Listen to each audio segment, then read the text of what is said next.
अहमेवाक्षयः कालो धातागं विश्वतो मुखः.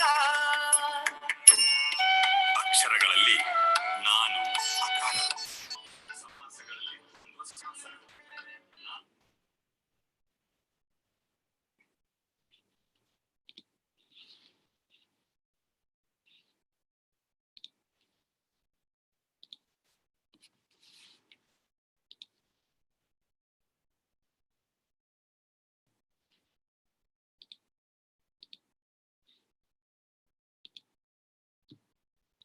ಹರೇ ಕೃಷ್ಣ. ಎಲ್ಲರಿಗೂ ನಮಸ್ಕಾರ. ಇಸ್ಕಾನ್ ರಾಧಾ ಗೋವಿಂದ ಮಂದಿರ ಮಂಗಳೂರು ಇವರು ಆಯೋಜಿಸಿರುವಂತಹ 18 ದಿವಸಗಳ ಭಗವದ್ಗೀತೆಯನ್ನು ಅರ್ಥ ಮಾಡಿಕೊಳ್ಳುವಂತಹ ಈ ಕಾರ್ಯಕ್ರಮಕ್ಕೆ ನಿಮಗೆಲ್ಲರಿಗೂ ಸ್ವಾಗತ. ಇಂದು ನಾವು 10ನೇ ಅಧ್ಯಾಯದಲ್ಲಿ ಏನೆಲ್ಲ ಇದೆ ಅಂತೇಳಿ ಅರ್ಥ ಮಾಡಿಕೊಳ್ಳಲಿದ್ದೇವೆ. ಪ್ರಾರ್ಥನೆಯೊಂದಿಗೆ 10ನೇ ಅಧ್ಯಾಯವನ್ನ ಪ್ರಾರಂಭಿಸೋಣ.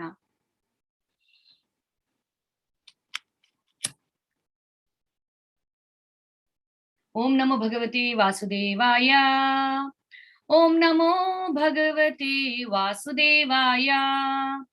ಓಂ ನಮೋ ಭಗವತಿ ವಾಸುದೇವಾಯ. ಓಂ ಅಜ್ಞಾನತಿಮಿರಾಂಧಸ್ಯ ಜ್ಞಾನಾಂಜನಶಲಾಕಯ ಚಕ್ಷುರ್ಮುನ್ಮಿಲಿತಂ ಯೇನ ತಸ್ಮೈ ಶ್ರೀ ಗುರವೇ ನಮಃ. ನಮಃ ಓಂ ವಿಷ್ಣುಪಾದಾಯ ಕೃಷ್ಣಪ್ರೇಷ್ಠಾಯ ಭೂತಲೆ ಶ್ರೀಮತೆ ಭಕ್ತಿವೇದಾಂತ ಸ್ವಾಮಿನ್ ಇತಿ ನಾಮಿನೆ. ನಮಸ್ತೆ ಸರಸ್ವತಿ ದೇವೆ ಗೌರವಾಣಿ ಪ್ರಚಾರಿಣೆ ನಿರ್ವಿಶೇಷ ಶೂನ್ಯವಾದಿ ಪಾಶ್ಚಾತ್ಯ ದೇಶತಾರಿಣೆ. ಜಯ ಶ್ರೀ ಕೃಷ್ಣ ಚೈತನ್ಯ ಪ್ರಭು ನಿತ್ಯಾನಂದ ಶ್ರೀ ಅದ್ವೈತ ಗದಾಧರ ಶ್ರೀವಾಸಾದಿ ಗೌರಭಕ್ತವೃಂದ. ಹರೇ ಕೃಷ್ಣ ಕೃಷ್ಣ ಕೃಷ್ಣ ಹರೇ ಹರೇ, ಹರೇ ರಾಮ ರಾಮ ರಾಮ ಹರೇ ಹರೇ. ಹರೇ ಕೃಷ್ಣ. ಸೊ ಇಂದು ನಾವು 10ನೇ ಅಧ್ಯಾಯದಲ್ಲಿ ಏನೆಲ್ಲ ಇದೆ ಅಂತೇಳಿ ಅರ್ಥ ಮಾಡಿಕೊಳ್ಳೋದಕ್ಕಿಂತ ಮುಂಚೆ ನಿನ್ನೆ 9ನೇ ಅಧ್ಯಾಯದಲ್ಲಿ ನಾವು ಏನೆಲ್ಲ ತಿಳ್ಕೊಂಡು ಅಂತೇಳಿ ಒಂದ್ಸರ್ತಿ ರೀಕ್ಯಾಪ್ ಮಾಡೋಣ. 9ನೇ ಅಧ್ಯಾಯದಲ್ಲಿ ಮೊದಲಿಗೆ ಭಗವಂತ ಹೇಳ್ತಾರೆ ಇದು ತುಂಬಾ ಗುಹ್ಯತಮವಾದಂತಹ ಜ್ಞಾನ. ಸೊ ನಾವು ತಿಳಿದುಕೊಂಡು ಗುಹ್ಯತರ ಗುಹ್ಯತಮ. 9ನೇ ಅಧ್ಯಾಯ ಅದು ಮೋಸ್ಟ್ ಕಾನ್ಫಿಡೆನ್ಷಿಯಲ್ ನಾಲೆಡ್ಜ್. ಯಾಕೆಂದ್ರೆ ಭಕ್ತರು ಮತ್ತು ಭಗವಂತನ ನಡುವಿನ ಸಂಬಂಧ ಅದು ವಿವರಿಸುತ್ತದೆ ಮತ್ತು ಭಗವಂತನ ಅಚಿಂತ್ಯ ಸ್ವರೂಪವನ್ನ ನಾವು ಅರ್ಥ ಮಾಡಿಕೊಳ್ಬಹುದು. ಆದ್ರಿಂದ ಭಗವಂತ ಹೇಳ್ತಾರೆ ನಿನಗೆ ನನ್ನ ಬಗ್ಗೆ ಅಸೂಯೆ ಇಲ್ಲದಿದ್ದರಿಂದ ನಾನು ನಿನಗೆ ಇದನ್ನ ವಿವರಿಸುತ್ತೇನೆ ಅಂತ ಭಗವಂತ ಹೇಳ್ತಾರೆ. ಅದಾದ್ಮೇಲೆ ಇದು ರಾಜವಿದ್ಯೆ, ಎಲ್ಲಾ ವಿದ್ಯೆಗಳ ರಾಜ ಇದು ಆತ್ಮ ಸಾಕ್ಷಾತ್ಕಾರದ ನೇರ ತಿಳುವಳಿಕೆಯನ್ನು ಕೊಡುವುದರಿಂದ ಧರ್ಮದ ಪರಿಪೂರ್ಣತೆ ಕೂಡ ಹೌದು. ಇದನ್ನ ತುಂಬಾ ಸಂತೋಷದಿಂದ ಅನುಷ್ಠಾನ ಮಾಡಬಹುದು ಅಂತ ಭಗವಂತ ಹೇಳ್ತಾರೆ. ಭಕ್ತಿ ಸೇವೆ, ಭಕ್ತಿ ಮಾರ್ಗವನ್ನ ಹೇಗೆ ನಾವು ಅಂದ್ರೆ ಭಕ್ತಿ ಯೋಗವನ್ನ ಸಂತೋಷದಿಂದ ಅನುಷ್ಠಾನ ಮಾಡಬಹುದು ನಮ್ಮ ಜೀವನದಲ್ಲಿ ಅನ್ನೋದನ್ನ ನಾವು ತಿಳಿದುಕೊಂಡು, ಅದಾದ್ಮೇಲೆ ಭಗವಂತನ ಅಚಿಂತ್ಯ ಸ್ವರೂಪವನ್ನ ನಾವು ತಿಳಿದುಕೊಂಡು, ಮಯಾ ತತಂ ಇದಂ ಸರ್ವಂ ಜಗದವ್ಯಕ್ತ ಮೂರ್ತಿನ ಭಗವಂತ ಹೇಳ್ತಾರೆ ನಾನು ನಾನು ಎಲ್ಲೆಡೆ ವ್ಯಾಪಿಸಿರುವೆನಾದರೂ ಕೂಡ ನಾನು ಅಂದ್ರೆ ಎಲ್ಲರಲ್ಲಿ ನಾನು ಇದ್ದೇನೆ, ಆದ್ರೆ ನನ್ನಲ್ಲಿ ಯಾರು ಇಲ್ಲ ಅಂತ ಭಗವಂತ ಅಂದ್ರೆ ನಾನು ಎಲ್ಲರಲ್ಲಿ ಇಲ್ಲ, ನನ್ನಲ್ಲಿ ಎಲ್ಲರೂ ಇದ್ದಾರೆ ಅಂತ ಭಗವಂತ ಹೇಳ್ತಾರೆ. ಸೊ ಇದೊಂದು ಭಗವಂತನ ಅಚಿಂತ್ಯ ಸ್ವರೂಪವನ್ನ ತೋರಿಸುತ್ತದೆ. ಅದಾದ್ಮೇಲೆ ಹೇಗೆ ಈ ಸೃಷ್ಟಿ ಎಲ್ಲವೂ ನನ್ನಿಂದಲೇ ರಚನೆ ಆಗುದಿದ್ರೆ ಕೂಡ ನಾನು ಡೈರೆಕ್ಟ್ ಆಗಿ ಯಾವ್ದ್ರಲ್ಲೂ ಇನ್ವಾಲ್ವ್ ಆಗುದಿಲ್ಲ, ನಾನು ಈ ವಿಶ್ವದ ಅಭಿವ್ಯಕ್ತಿಯ ಭಾಗವಲ್ಲ ಅನ್ನೋದನ್ನ ಭಗವಂತ ಹೇಳ್ತಾರೆ. ಭಗವಂತ ಹತ್ತಿರದಲ್ಲಿ ಇದ್ರೂ ಕೂಡ, ಪರಮಾತ್ಮನಾಗಿ ನಮ್ಮ ಹೃದಯದಲ್ಲಿ ಇದ್ರೆ ಕೂಡ ನಮ್ಮಿಂದ ದೂರನೇ ಇರ್ತಾರೆ. ಅವರು ಎಲ್ಲದರ ಒಳಗಡೆ ಇರ್ತಾರೆ, ಹೊರಗಡೆ ಕೂಡ ಇರ್ತಾರೆ. ನಡೆದಾಡಿದ್ರು ಭಗವಂತ ನಡೆದಾಡುತ್ತಾರೆ ಮತ್ತು ನಡೆದಾಡುವುದಿಲ್ಲ. ಇದೆಲ್ಲ ಭಗವಂತನ ಅಚಿಂತ್ಯ ಸ್ವರೂಪವನ್ನ ತೋರಿಸುತ್ತದೆ. ಭಗವಂತನೆಂದರೇನೆ ಹಾಗೆ ಅಚಿಂತ್ಯ ಸ್ವರೂಪಗಳನ್ನ ಹೊಂದಿರುವವರು. ಇಲ್ಲದಿದ್ರೆ ನಮ್ಮ ತರ ಎಲ್ಲಾ ವಿಧದಲ್ಲೂ ಲಿಮಿಟೆಡ್ ಆಗಿರ್ತಾರೆ. ಚಮ್ಮಾರ ಮತ್ತು ಬ್ರಾಹ್ಮಣನ ಕಥೆಯ ಮೂಲಕ ನಾವಿದನ್ನ ತಿಳಿದುಕೊಂಡು, ಅದಾದ್ಮೇಲೆ ಭಗವಂತ ಹೇಳ್ತಾರೆ ಮಯಾಧ್ಯಕ್ಷೇಣ ಪ್ರಕೃತಿ ಸೂಯತೆ ಸಚರಾಚರಂ, ಎಲ್ಲವೂ ನನ್ನ ಅಧ್ಯಕ್ಷತೆಯಲ್ಲಿ ಹೇಗೆ ಕಾರ್ಯನಿರ್ವಹಿಸುತ್ತದೆ ಅಂತೇಳಿ. ಅವಜಾನಂತಿ ಮಾಮೂಢ ಮಾನುಷಿಂ ತನುಮಾಶ್ರಿತಂ ಪರಂಭಾವಂ ಅಜಾನಂತೋ ಮಮ ಭೂತ ಮಹೇಶ್ವರಂ ಅಂತ ಭಗವಂತ ಹೇಳ್ತಾರೆ. ಮೂಢರು ನನ್ನನ್ನು ಅರ್ಥ ಮಾಡಿಕೊಳ್ಳುವುದಿಲ್ಲ. ನಾನು ಮನುಷ್ಯ ರೂಪದಲ್ಲಿ ಬಂದಾಗ ಅವರು ನನ್ನನ್ನು ಅಪಹಾಸ್ಯ ಮಾಡುತ್ತಾರೆ. ಅವರಿಗೆ ನನ್ನ ದಿವ್ಯ ಸ್ವಭಾವ, ದಿವ್ಯ ಸ್ವರೂಪ ಅವರಿಗೆ ಅರ್ಥವಾಗುವುದಿಲ್ಲ ಅಂತ ಭಗವಂತ ಹೇಳ್ತಾರೆ. ಸೊ ಹೀಗೆ ಭಗವಂತನಿಗೆ ಭಕ್ತರ ಮೇಲೆ ಹೇಗೆ ಪ್ರೀತಿ ಇರುತ್ತೆ ಅನ್ನೋದನ್ನ ಭಗವಂತ ವಿವರಿಸ್ತಾ ಹೋಗ್ತಾರೆ. ಅನನ್ಯ ಚಿಂತೆಯಂತೋ ಮಾಂ ಯೇ ಜನಾಃ ಪರ್ಯುಪಾಸತೆ ತೇಷಾಂ ನಿತ್ಯಾಭಿಯುಕ್ತಾನಾಂ ಯೋಗಕ್ಷೇಮಂ ವಹಾಮ್ಯಹಂ. ಅನ್ಯ ಚಿಂತೆ ಇಲ್ಲದೆ ನನ್ನ ಭಕ್ತಿಯನ್ನು ಮಾಡುವವರ ಯೋಗಕ್ಷೇಮವನ್ನ ನಾನು ನೋಡಿಕೊಳ್ಳುತ್ತೇನೆ, ಇರುವುದನ್ನ ಕಾಪಾಡುತ್ತೇನೆ, ಇಲ್ಲದಿರುವುದನ್ನ ಕೊಡುತ್ತೇನೆ ಅಂತ ಭಗವಂತ ಹೇಳ್ತಾರೆ. ಪತ್ರಂ ಪುಷ್ಪಂ ಫಲಂ ತೋಯಂ ಯೋಮೇ ಭಕ್ತಿಯ ಪ್ರಯಚ್ಛತಿ ಅಂತ ಭಗವಂತ ಹೇಳ್ತಾರೆ. ಒಂದು ಹೂವು, ಒಂದು ಹಣ್ಣು, ಒಂದು ಲೋಟ ನೀರನ್ನ ತುಳಸಿಯಲ್ಲಿ ಹಾಕಿ ನನಗೆ ಅರ್ಪಿಸಿದ್ರೆ ನಾನು ಅದನ್ನ ಸಂತೋಷದಿಂದ ಸ್ವೀಕರಿಸುತ್ತೇನೆ ಅಂತ ಭಗವಂತ ಹೇಳ್ತಾರೆ. ಅದಾದ್ಮೇಲೆ ಭಗವಂತನಿಗೆ ತನ್ನ ಭಕ್ತರ ಮೇಲೆ ಎಷ್ಟು ಪ್ರೀತಿ ಇರುತ್ತೆ. ಭಗವಂತ ಹೇಳ್ತಾರೆ, ಅಪಿಚೇತ್ಸು ದುರಾಚಾರೋ ಭಜತೆ ಮಾಂ ಅನನ್ಯ ಭಕ್ ಸಾಧುರೇವ ಸಮಂತವ್ಯ ಸಮ್ಯಕ್ ವ್ಯವಸಿತೋ ಹಿ ಸಹ ಅಂತ ಭಗವಂತ ಹೇಳ್ತಾರೆ.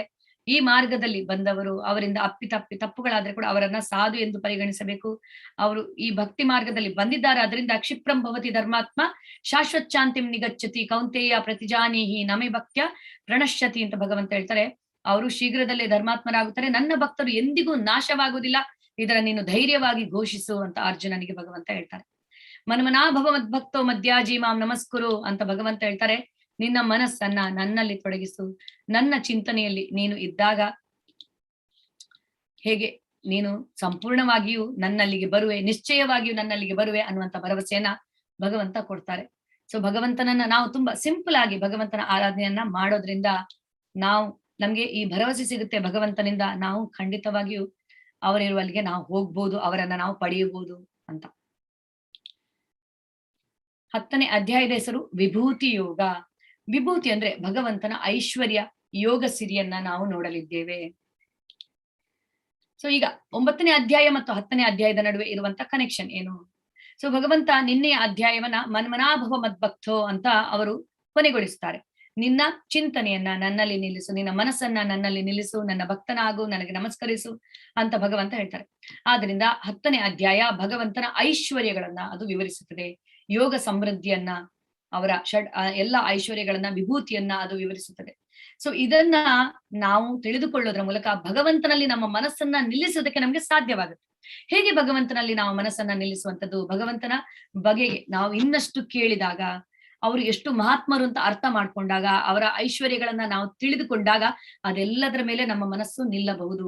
ಆದ್ರಿಂದ ಹೇಗೆ ಮನ್ಮನಾಭವ ಮದ್ಭಕ್ತೋ ಅನ್ನೋದನ್ನ 10ನೇ ಅಧ್ಯಾಯವು ವಿವರಿಸುತ್ತದೆ.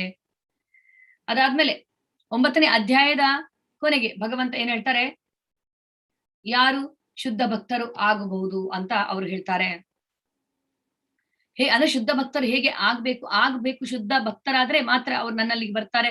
ಆದ್ರ ಅವಶ್ಯಕತೆ ಇದೆ ನಾವು ಪರಿಶುದ್ಧ ಭಕ್ತರಾಗ್ಬೇಕು ಅಂತೇಳಿ. ಆದ್ರಿಂದ 10ನೇ ಅಧ್ಯಾಯ ನಮ್ಮ ಭಕ್ತಿಯನ್ನ ಅದು ಇನ್ನಷ್ಟು ವೃದ್ಧಿಸುತ್ತದೆ, ಹೆಚ್ಚಿಸುತ್ತದೆ. ಭಗವಂತನ ಬಗ್ಗೆ ನಾವು ಕೇಳೋದ್ರಿಂದ, ಭಗವಂತನ ಐಶ್ವರ್ಯವನ್ನ, ಭಗವಂತನ ವಿಭೂತಿ ಯೋಗವನ್ನ ನಾವು ಕೇಳೋದ್ರಿಂದ ನಮ್ಮಲ್ಲಿ ಭಗವಂತನ ಬಗ್ಗೆ ಶ್ರದ್ಧೆ ಮತ್ತು ಭಕ್ತಿ ಹೆಚ್ಚುತ್ತದೆ.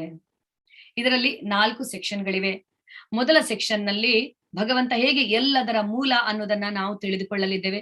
2ನೇ ಸೆಕ್ಷನ್ ನಲ್ಲಿ ಭಗವದ್ಗೀತೆಯ ಸಾರ ಎನಿಸುವಂತಹ 4 ಮುಖ್ಯ ಶ್ಲೋಕಗಳು, ಚತುಶ್ಲೋಕಿ ಭಗವದ್ಗೀತೆ ಅಂತ ಹೇಳಲಾಗುತ್ತದೆ. ತುಂಬಾ ತುಂಬಾ ಇಂಪಾರ್ಟೆಂಟ್ ಶ್ಲೋಕಗಳು. ಸೊ ಅದು ಯಾವುದು ಅನ್ನೋದನ್ನ ನಾವು ನೋಡಲಿದ್ದೇವೆ.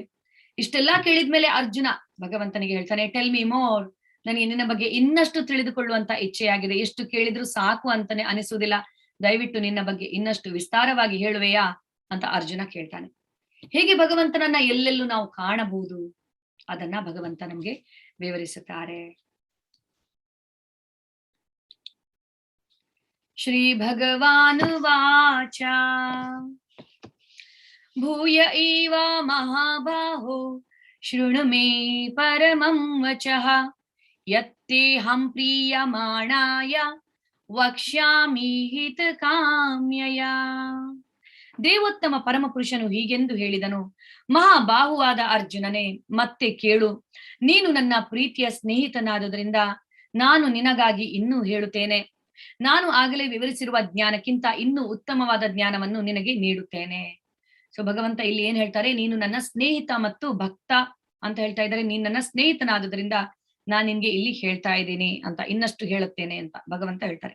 ಸೊ ನಾವು ಮೊದಲಿನಿಂದ ಅಬ್ಸರ್ವ್ ಮಾಡ್ಕೊಂಡು ಬಂದಿರ್ಬೋದು. ಬಂದ್ರೆ ಪ್ರಾರಂಭದಲ್ಲಿ ಇವರಿಬ್ಬರ ಸಂಭಾಷಣೆ ಸ್ವಲ್ಪ ಫಾರ್ಮಲ್ ಆಗಿ ಇರುತ್ತೆ ಅಲ್ವಾ. ಆತ್ಮದ ಜ್ಞಾನವನ್ನ ಕೊಡ್ತಾರೆ, ಭಗವಂತ ಕರ್ಮಯೋಗವನ್ನ ಹೇಳ್ತಾರೆ. ಅದಾದ್ಮೇಲೆ ಈಗ ಏನಾಯ್ತಂದ್ರೆ ಬರ್ತಾ ಬರ್ತಾ ಭಗವಂತ ತನ್ನ ವೈಯಕ್ತಿಕ ವಿಷಯಗಳನ್ನ ಹೇಳೋದಕ್ಕೆ ಪ್ರಾರಂಭಿಸಿದ್ರು ಅರ್ಜುನನಿಗೆ. ಯಾಕಂದ್ರೆ ಅರ್ಜುನ ಈಗ ಭಗವದ್ಗೀತೆಯ ಅರ್ಧದಷ್ಟು ಜ್ಞಾನವನ್ನ ಪಡೆದುಕೊಂಡು ಭಗವಂತನಿಗೆ ತುಂಬಾ ಹತ್ತಿರನಾಗಿದ್ದಾನೆ. ಆದ್ರಿಂದ ಭಗವಂತ ತಮ್ಮ ವೈಯಕ್ತಿಕ ವಿಷಯಗಳನ್ನ ಈಗ ಇಲ್ಲಿ ಅರ್ಜುನನ ಜೊತೆ ಹಂಚಿಕೊಳ್ತಾ ಇದ್ದಾರೆ. ಸೊ ಉದಾಹರಣೆ ಯಾವ ತರ ನಾವು ಕೊಡ್ಬೋದಂದ್ರೆ, ಈಗ ನಾವು ಯಾರನ್ನಾದ್ರೂ ಮೊದಲ ಬಾರಿಗೆ ಭೇಟಿ ಮಾಡಿದಾಗ ಆಫೀಸಲ್ಲಾಗ್ಲಿ ಅಥವಾ ಎಲ್ಲಾದ್ರೂ ನಮ್ಮ ಅಂದ್ರೆ ಆಫೀಸಲ್ಲಿ ಇರುವ ನಮ್ಮ ಕೊಲೀಗ್ಸ್ ಇರ್ಲಿ, ಯಾರೇ ಇರ್ಲಿ, ನಾವು ತುಂಬಾ ಫಾರ್ಮಲ್ ಆಗಿ ಮಾತಾಡ್ತೀವಿ ಮೊದಲ ಬಾರಿಗೆ ಭೇಟಿ ಮಾಡಿದಾಗ. ಯಾರೇ ಆಗ್ಲಿ ತುಂಬಾ ಸಲುಗೆಯಿಂದ ನಾವು ಮಾತಾಡೋದಿಲ್ಲ. ಆದ್ರೆ ದಿನಗಳೆದಂತೆ ಅವರ ಜೊತೆ ನಾವು ಪ್ರತಿನಿತ್ಯ ಅವರನ್ನ ನೋಡ್ತೀವಿ, ಅವರ ಜೊತೆ ನಮ್ಮ ಫ್ರೆಂಡ್ಶಿಪ್ ಬೆಳೀತಾ ಹೋಗುತ್ತೆ. ಅದಾದ್ಮೇಲೆ ನಾವು ನಮ್ಮ ಪರ್ಸನಲ್ ವಿಷಯಗಳನ್ನ ಅವರ ಜೊತೆ ಡಿಸ್ಕಸ್ ಮಾಡೋದಕ್ಕೆ ಪ್ರಾರಂಭಿಸ್ತೇವೆ. ಅವರು ನಮ್ಗೆ ಇನ್ನೂ ಪ್ರಿಯರಾದ್ರೆ ಇನ್ನಷ್ಟು ಅವರ ಬಗ್ಗೆ ಕೂಡ ನಮ್ಗೆ ತಿಳಿದುಕೊಳ್ಳುವಂತಹ ಕುತೂಹಲ ನಮ್ಗೆ ಇರುತ್ತದೆ. ಅದೇ ರೀತಿ ಈಗ ಅರ್ಜುನ ಮತ್ತು ಕೃಷ್ಣನ ನಡುವೆ ಅನ್ಯೋನ್ಯತೆ ಬೆಳೀತಾ ಇದೆ.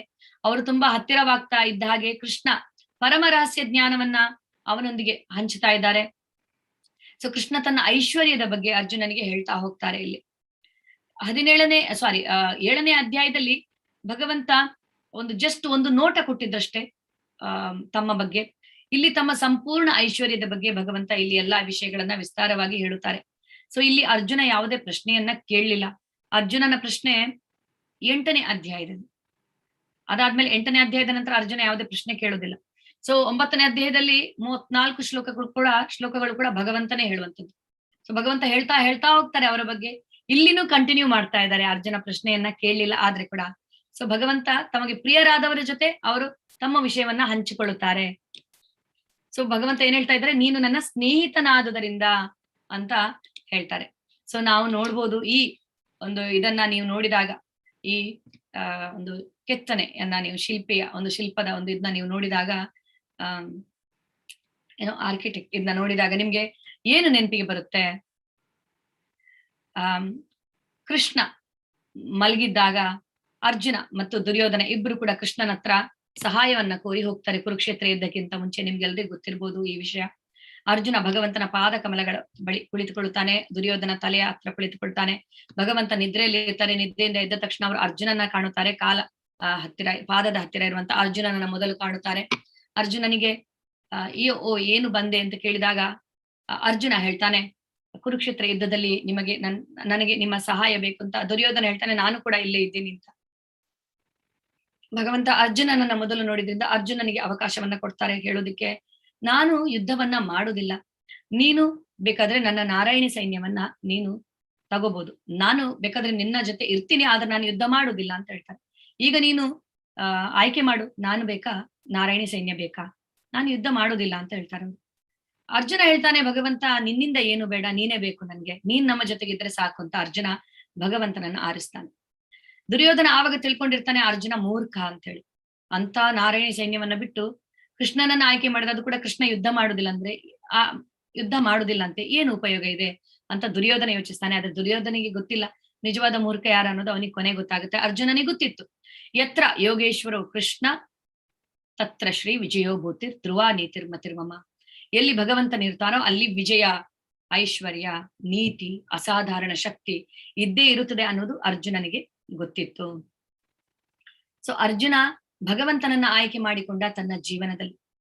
ಸೊ ನಾವು ಕೂಡ ಅಷ್ಟೇ, ಭಗವಂತನಿಗೆ ಪ್ರಾಮುಖ್ಯತೆಯನ್ನ ಕೊಟ್ರೆ ಭಗವಂತ ಯಾವಾಗ್ಲೂ ನಮ್ಮ ಸ್ನೇಹಿತರಾಗಿ ಇರುತ್ತಾರೆ. ನಾವು ಜೀವನದಲ್ಲಿ ಯಶಸ್ವಿ ಆಗುತ್ತೇವೆ. ಎಲ್ಲಾ ಆಸ್ಪಿಷಿಯಸ್ ನಮ್ಮ ಜೀವನದಲ್ಲಿ ಬರುತ್ತೆ, ನಾವು ಭಗವಂತನಿಗೆ ಪ್ರಾಮುಖ್ಯತೆಯನ್ನ ಕೊಟ್ರೆ, ಕೃಷ್ಣನಿಗೆ ಪ್ರಾಮುಖ್ಯತೆಯನ್ನ ಕೊಟ್ರೆ. ನಮೇ ವಿದುಹು ಸುರಗಣಾಃ ಪ್ರಭವಂ ನ ಮಹರ್ಷಯಃ ಅಹಂ ಆದಿರ್ಹಿ ದೇವಾನಾಂ ಮಹರ್ಷೀಣಾಂ ಚ ಸರ್ವಶಃ. ದೇವತೆಗಳಾಗಲಿ ಮಹರ್ಷಿಗಳಾಗಲಿ ನನ್ನ ಮೂಲವನ್ನಾಗಲಿ ಸಿರಿಯನ್ನಾಗಲಿ ಅರಿಯರು, ಏಕೆಂದ್ರೆ ಎಲ್ಲಾ ರೀತಿಗಳಲ್ಲೂ ನಾನೇ ದೇವತೆಗಳಿಗೆ ಮತ್ತು ಮಹರ್ಷಿಗಳಿಗೆ ಮೂಲನು. ಯಾರು ನನ್ನನ್ನು ಜನ್ಮವಿಲ್ಲದವನು, ಅನಾದಿ ಮತ್ತು ಎಲ್ಲ ಲೋಕಗಳ ಪರಮ ಪ್ರಭು ಎಂದು ಅರಿಯುತ್ತಾನೆಯೋ ಅವನು ಮಾತ್ರ ಮನುಷ್ಯರಲ್ಲಿ ಭ್ರಾಂತಿ ಇಲ್ಲದವನಾಗಿ ಎಲ್ಲ ಪಾಪಗಳಿಂದ ಬಿಡುಗಡೆ ಹೊಂದುತ್ತಾನೆ. ಸೊ ಇಲ್ಲಿ ಭಗವಂತ ಏನ್ ಹೇಳ್ತಾರೆ, ದೇವತೆಗಳಾಗಲಿ ಮಹರ್ಷಿಗಳಾಗಲಿ ನನ್ನ ಮೂಲವನ್ನಾಗಲಿ ಸಿರಿಯನ್ನಾಗಲಿ ಅರಿಯರು. ಯಾಕೆಂದ್ರೆ ಎಲ್ಲರಿಗೂ ಮೂಲ ಭಗವಂತನೇ. ಹೀಗೆ ದೇವತೆಗಳಿಗೆ ಕೂಡ ಅರ್ಥ ಮಾಡ್ಕೊಳ್ಳೋದಕ್ಕೆ ಆಗೋಲ್ಲ ಭಗವಂತನನ್ನ ಅಂತ ಯಾರಿಗಾದ್ರೂ ಆಶ್ಚರ್ಯ ಆಗ್ಬೋದು. ಯಾಕೆಂದ್ರೆ ಈಗ ಭಗವಂತ ಎಲ್ಲರಿಗೂ ಮೂಲವಾಗಿರುವನು, ಎಲ್ಲರೂ ಭಗವಂತನಿಂದನೇ ಬಂದಿರುವವರು. ಉದಾಹರಣೆಗೆ ಈಗ ತಂದೆಯ ಬಗ್ಗೆ ಸಂಪೂರ್ಣ ಜ್ಞಾನ ಮಗನಿಗೆ ಇರುವುದಿಲ್ಲ. ತಂದೆ ಹೇಳಿದ್ದನ್ನ ಕೇಳಿ ಮಗ ತಿಳ್ಕೊಬೇಕಷ್ಟೇ. ಯಾಕಂದ್ರೆ ತಂದೆ ಹುಟ್ಟಿ ಒಂದು 25 ವರ್ಷದ ನಂತರನೇ ಮಗ ಹುಟ್ಟಿರ್ತಾನೆ. ಸೊ ತಂದೆಯ ಬಗ್ಗೆ ಸಂಪೂರ್ಣ ಜ್ಞಾನ ಎಲ್ಲಿರುತ್ತೆ ಮಗನಿಗೆ? ತಂದೆ ಚಿಕ್ಕವರು ಇರುವಾಗ ಏನ್ ಮಾಡ್ತಾ ಇದ್ರು, ಅವರ ಅಂದ್ರೆ ಇಷ್ಟಗಳು ಏನಿತ್ತು, ಅವರ ಟೇಸ್ಟ್ ಏನಿತ್ತು, ಇದೆಲ್ಲ ಅಪ್ಪ ಹೇಳಿದ್ರೆ ಮಾತ್ರ ಗೊತ್ತಾಗುತ್ತೆ. ಅದು ಸಂಪೂರ್ಣ ಜ್ಞಾನವನ್ನ ಹೇಳಿಕ್ಕೆ ಅಪ್ಪನಿಗೂ ನೆನಪಿರುವುದಿಲ್ಲ ಇಲ್ಲಿ.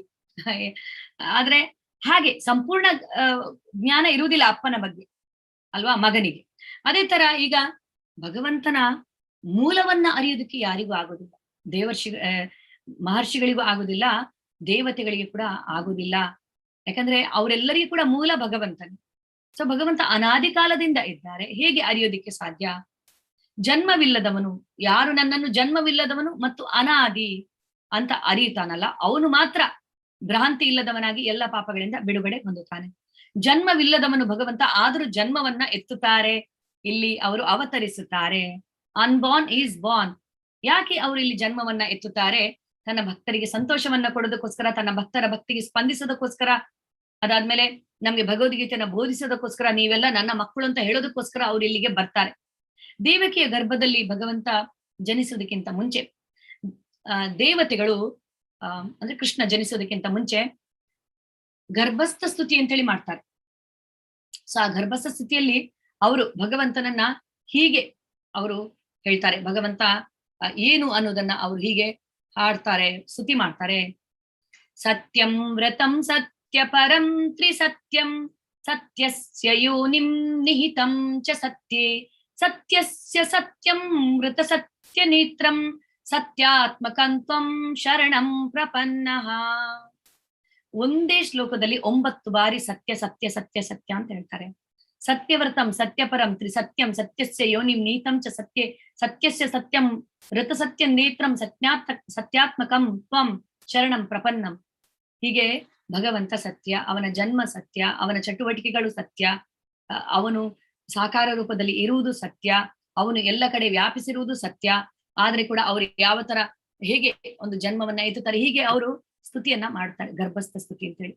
ಸೊ ಇದು ಏನನ್ನ ತೋರಿಸುತ್ತದೆ? ಯಾರು ದೇವೋತ್ತಮ ಪರಮ ಪುರುಷ ಎನ್ನುವುದನ್ನ ಇದು ತೋರಿಸುತ್ತದೆ ಅಲ್ವಾ. ಸೊ ಭಗವಂತ ಇಲ್ಲಿ ಹೇಳ್ತಾ ಇದ್ದಾರೆ ಎಲ್ಲದರ ಮೂಲ ನಾನು ಅಂತ ಹೇಳಿ.